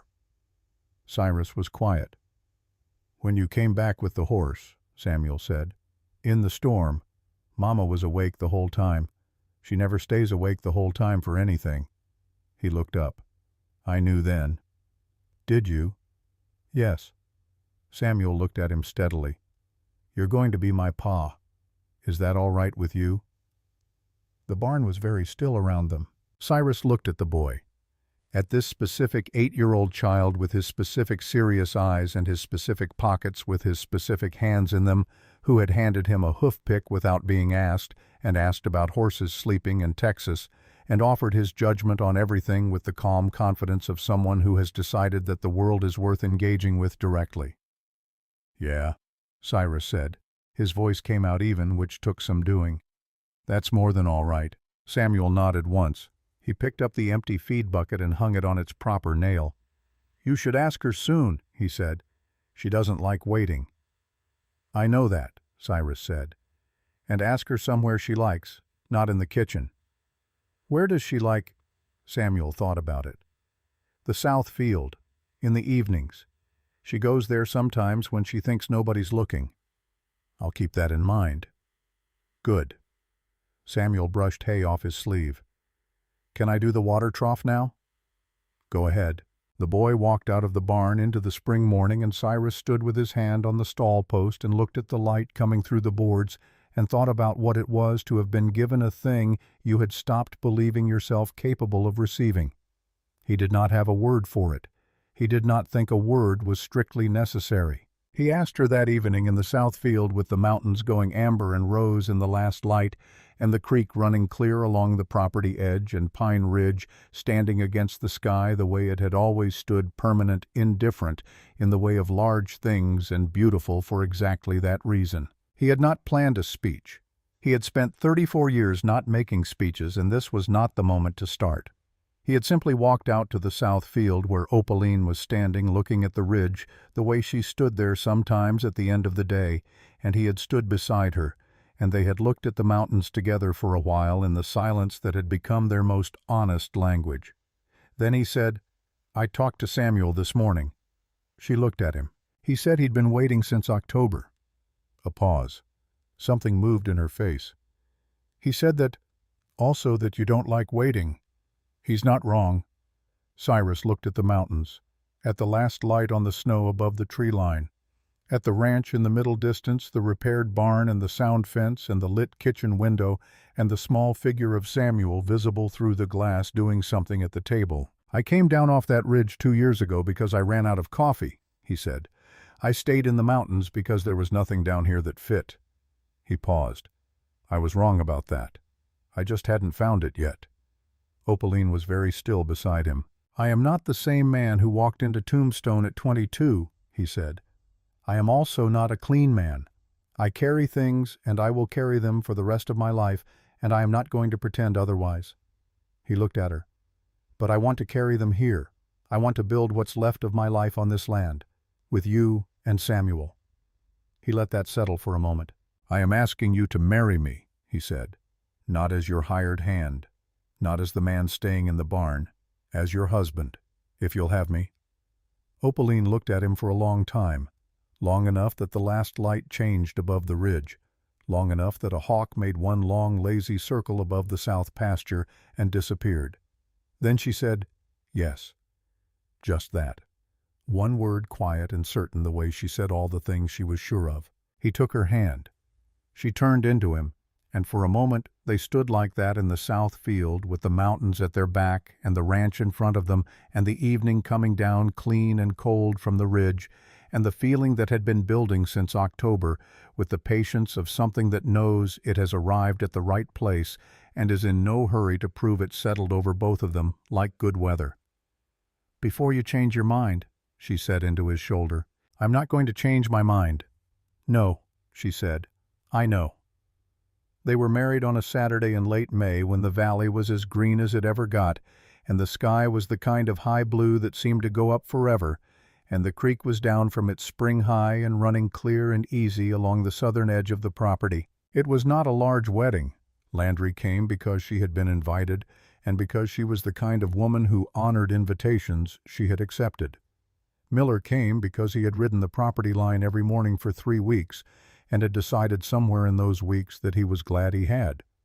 Abe Tilson came from the trading post, moving slowly on his old legs, and sat in the chair that had been brought out for him, and watched the proceedings with the satisfied expression of a man who had known the elder Bogard and was pleased to see the name continue in a better direction. A few neighbors came from the ranches south and east. People who had watched at a distance for months and had quietly arrived at their own conclusions and had chosen in the way of people who prefer actions to announcements to show up rather than to speak. Pastor Williams officiated. He had not been eager about it in January when the question was first put to him, and he had asked for time, and Cyrus had said he could have as much time as he needed. Over the following weeks, Williams had visited the ranch twice ostensibly to discuss the matter, actually to observe. He had watched Samuel show him the west fence with proprietary pride. He had watched Cyrus sit at the kitchen table with a legal document and a cup of coffee explaining something to Opaline with the patient precision of someone for whom the subject was genuinely important.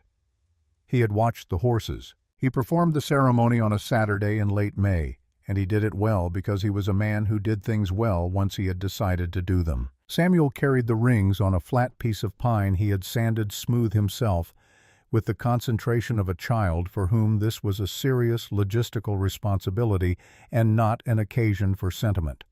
He stood beside Cyrus during the ceremony with his shoulders back, and his expression composed the expression of someone participating in a formal proceeding. When Pastor Williams reached the part about witnesses, Samuel said unprompted and with great clarity, "I'm the witness." Williams looked at him.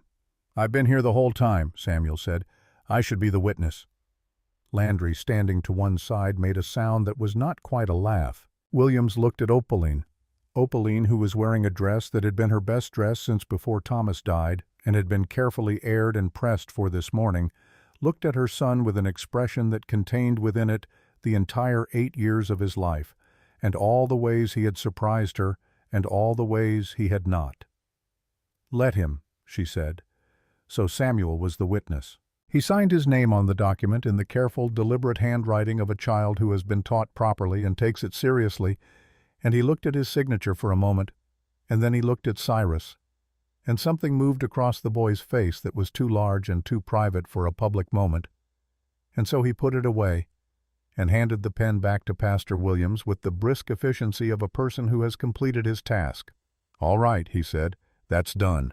The vows were short because Cyrus had written them, and Cyrus did not use words he did not need. He took her hands and looked at her in the way he had learned to look at her, which was directly and without performance, and he said, "I promise to love you and Samuel, to be present every morning I am given, and to never stop earning what you chose to believe in when nobody else would." Opaline's eyes were bright, though she would not have described them that way. She said, "I promise to stand beside you in every kind of weather this country has to offer, and there is a great deal of it, to build this ranch and this family with you, and to love you for all the days of our lives, which I intend to be many." When Williams pronounced them husband and wife, Samuel made a sound that was somewhere between approval and relief, like a person who has been waiting for something that was taking longer than expected and has finally seen it completed. The fiddle player from the south pasture started up, and the tables that the neighboring women had laden with food, more food than anyone had expected, which was itself a kind of statement, became the center of the afternoon, and children ran in the yard, and horses stood at the fence in the mild May sunshine, with their ears forward and their eyes interested. Abe Tilson sat in his chair and drank his coffee and watched all of it with the expression of a man reviewing something he has been waiting to see for a long time.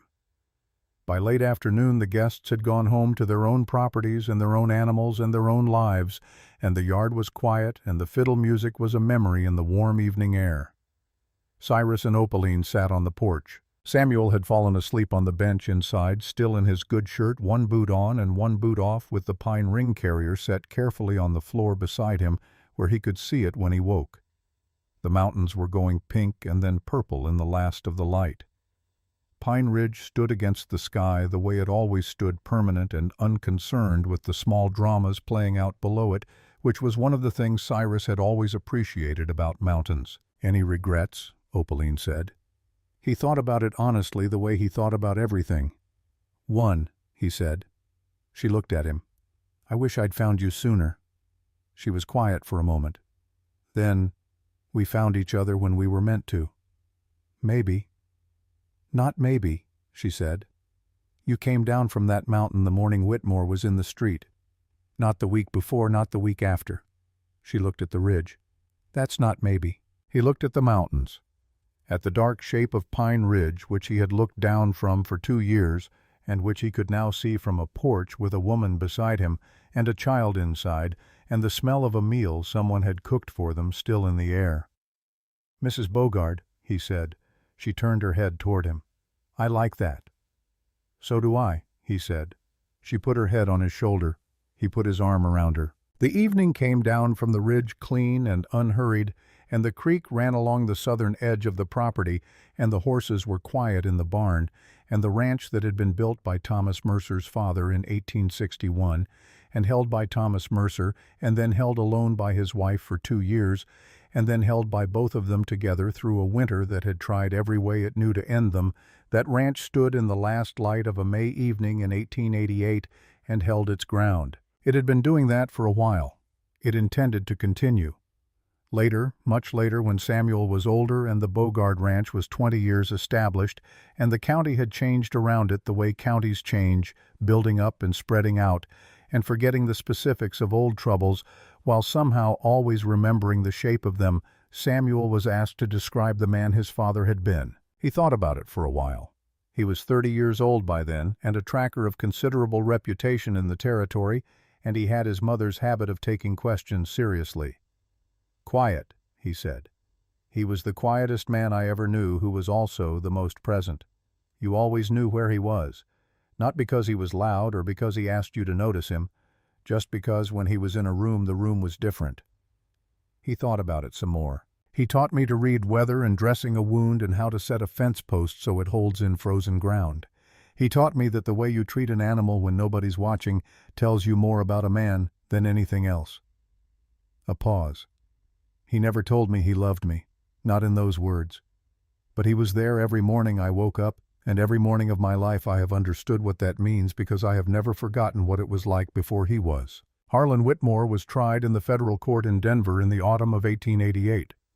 The proceedings were thorough and somewhat lengthy, and involved the testimony of Hobart the clerk, who had been building his case file for over a year and was prepared to read it aloud in its entirety if necessary. The court did not require that, but the offer was on the table. Whitmore was convicted on 4 counts. He paid restitution to 6 property owners, including Opaline Mercer or Opaline Bogard, as the filing correctly noted, in amounts that represented the difference between what they had actually owed and what Whitmore had claimed they owed. Mountain Vista Holdings was dissolved. The dam parcel was returned to county management under a water-sharing ordinance that Cyrus had helped draft, citing 3 separate federal water rights statutes and 1 territorial precedent he had found in the Laramie Prison Library in the winter of 1883. He had not known that winter that he would need it. He had read it because it was there, and because his mind needed occupation, and because a man in prison learns not to dismiss the usefulness of things he cannot yet see a use for. Thaddeus Clay lived to be 81 years old.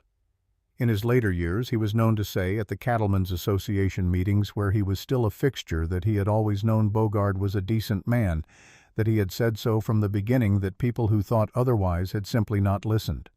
Nobody contradicted him. There was no point. Sheriff Dorothy Landry retired in 1889 after a dinner in her honor at the Cedar Falls Assembly Hall, attended by most of the town and several people from outside the county who had heard about the Whitmore case and were curious about the sheriff who had carried the documentation to Redstone. She gave a short speech, because she was not a woman who made long speeches, and the only part of it that anyone remembered afterward was the last part. She said, "I have watched this valley for 30 years. I have seen good men fail and small men succeed, and the land survive both. But if you want to know the measure of a person, any person, do not look at where they came from. Look at whether the people they are responsible for are safe. Look at whether the work gets done. Look at whether the morning finds them where they promised to be." She sat down. In the 3rd row, Cyrus Bogard, who had come to the dinner under protest and had sat in the back row until Opaline moved them to the 3rd, put his arm around his wife's shoulders and said nothing. He did not need to. Deputy Cal Miller was elected sheriff of Cedar Falls in the election of 1891 and served 3 terms. He was known as a thorough and unhurried lawman who asked more questions than his predecessor and closed more cases for it. In his first year in office, he commissioned a proper filing system for the county records that cross-referenced property transfers with mortgage instruments and made the kind of fraud Whitmore had operated considerably harder to execute without being seen. He dedicated the filing system in the dry administrative language of county documents to the efficiency of the public record. Abe Tilson died in 1893 at the age of 74 in the back room of his trading post in the bed he had slept in for 30 years. He left the business to his nephew, and a note that said, among other things, that the Bogard family had his standing account at a 0 balance to be maintained in perpetuity because some people paid their debts in ways that did not always show up in the ledger. The ranch prospered. Not quickly, not dramatically. The way sound things prosper, which is slowly and through consistent work and the accumulated weight of doing the right thing on 1,000 ordinary mornings when nobody is watching and nothing special is happening. They added to the herd in the spring of 1889. They rebuilt the barn in 1891, larger and better sited, with a loft that could hold 3 months of winter feed. They dug a proper well in 1893, so the creek water was not the only source through the dry summers.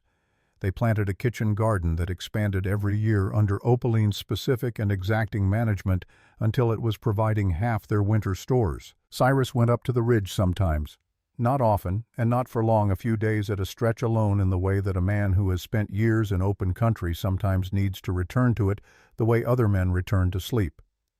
He always came back. This was not a question in Opaline's mind, and it was not a question in his. It was simply what was needed in the same category as the well needing water and the fence needing posts and the fire needing wood. She had told him once in the second year, "Go when you need to. Come back when you're ready. I'll be here." He had not needed her to say it, but he had been glad she had. Samuel grew up straight and serious and capable, which was everything either of his parents had hoped for, and a few things they had not. He had his mother's precision and his father's quality of stillness, and some third quality that was entirely his own, which was a kind of attention, a way of looking at the world that missed very little and judged very slowly and arrived at its conclusions by evidence rather than assumption. He was 12 when he asked Cyrus formally if he could take the Bogard name. Cyrus was at the workbench in the barn when Samuel came and stood in the doorway and said it in the serious administrative tone he used for things that mattered. Cyrus set down the tool he was holding. He looked at the boy who was almost not a boy anymore, the dark hair and the serious eyes and the shoulders that had broadened over the past year in the way that meant he was going to be large the way Cyrus was large. He said, "It's yours if you want it." Samuel nodded. "I want it." "Then it's yours." Samuel turned to go. "Samuel." The boy turned. Cyrus looked at him. Thought about what to say. Thought about the barn in October and the hoof-pick and the question about horses sleeping and the kindling and the storm and all the mornings in between. "Your father built something here," he said. "Something worth having. You come from that." A pause. "And you come from your mother who held it when she didn't have to." Another pause. "The name is just the name. The rest of it is yours already." Samuel held his gaze for a moment. 12 years old on the edge of everything with the whole complicated future waiting beyond the barn door. "Yes, sir," he said. He went out into the spring morning and Cyrus went back to the workbench, and the ranch went on around him with its particular music of animals and wind and the creek and the work that was always waiting and always good. There is one more thing to tell and then this story is finished. On an evening in June, the year Samuel turned 16 and the ranch was 8 years established and Cedar Falls had mostly forgotten what it had thought it knew about the Bogards and was busy with its own subsequent troubles. Cyrus and Opaline sat on the porch as they did most evenings when the work was done. The mountains were going gold in the long summer light. The creek was running easy. The horses were in the pasture and the cattle were settled, and somewhere behind them in the house, Samuel was reading because he was always reading now, the way his father had once read in a different and much smaller room for different reasons, though the hunger in it was the same kind. Opaline said, "I want to ask you something." "All right." "That morning, when you came into Cedar Falls, you saw Whitmore with me in the street." "Yes." "You were going to leave. I could see it. You were walking away and then you stopped." He waited. "What made you stop?" He looked at the mountains, at the ridge he had come down from, at the town in the distance, small and quiet in the valley below. Samuel said his horse was quiet, he said. She looked at him. "He hadn't said it yet when you stopped," she said. Cyrus was quiet for a moment. "No," he said. "He hadn't." "Then what was it?" He thought about it honestly, the way he thought about everything that mattered. About the street and the banker and the woman standing straight. About the boy beside her. About a morning in Texas a very long time ago, and a man in a suit with paper and his mother's hands folded in front of her apron.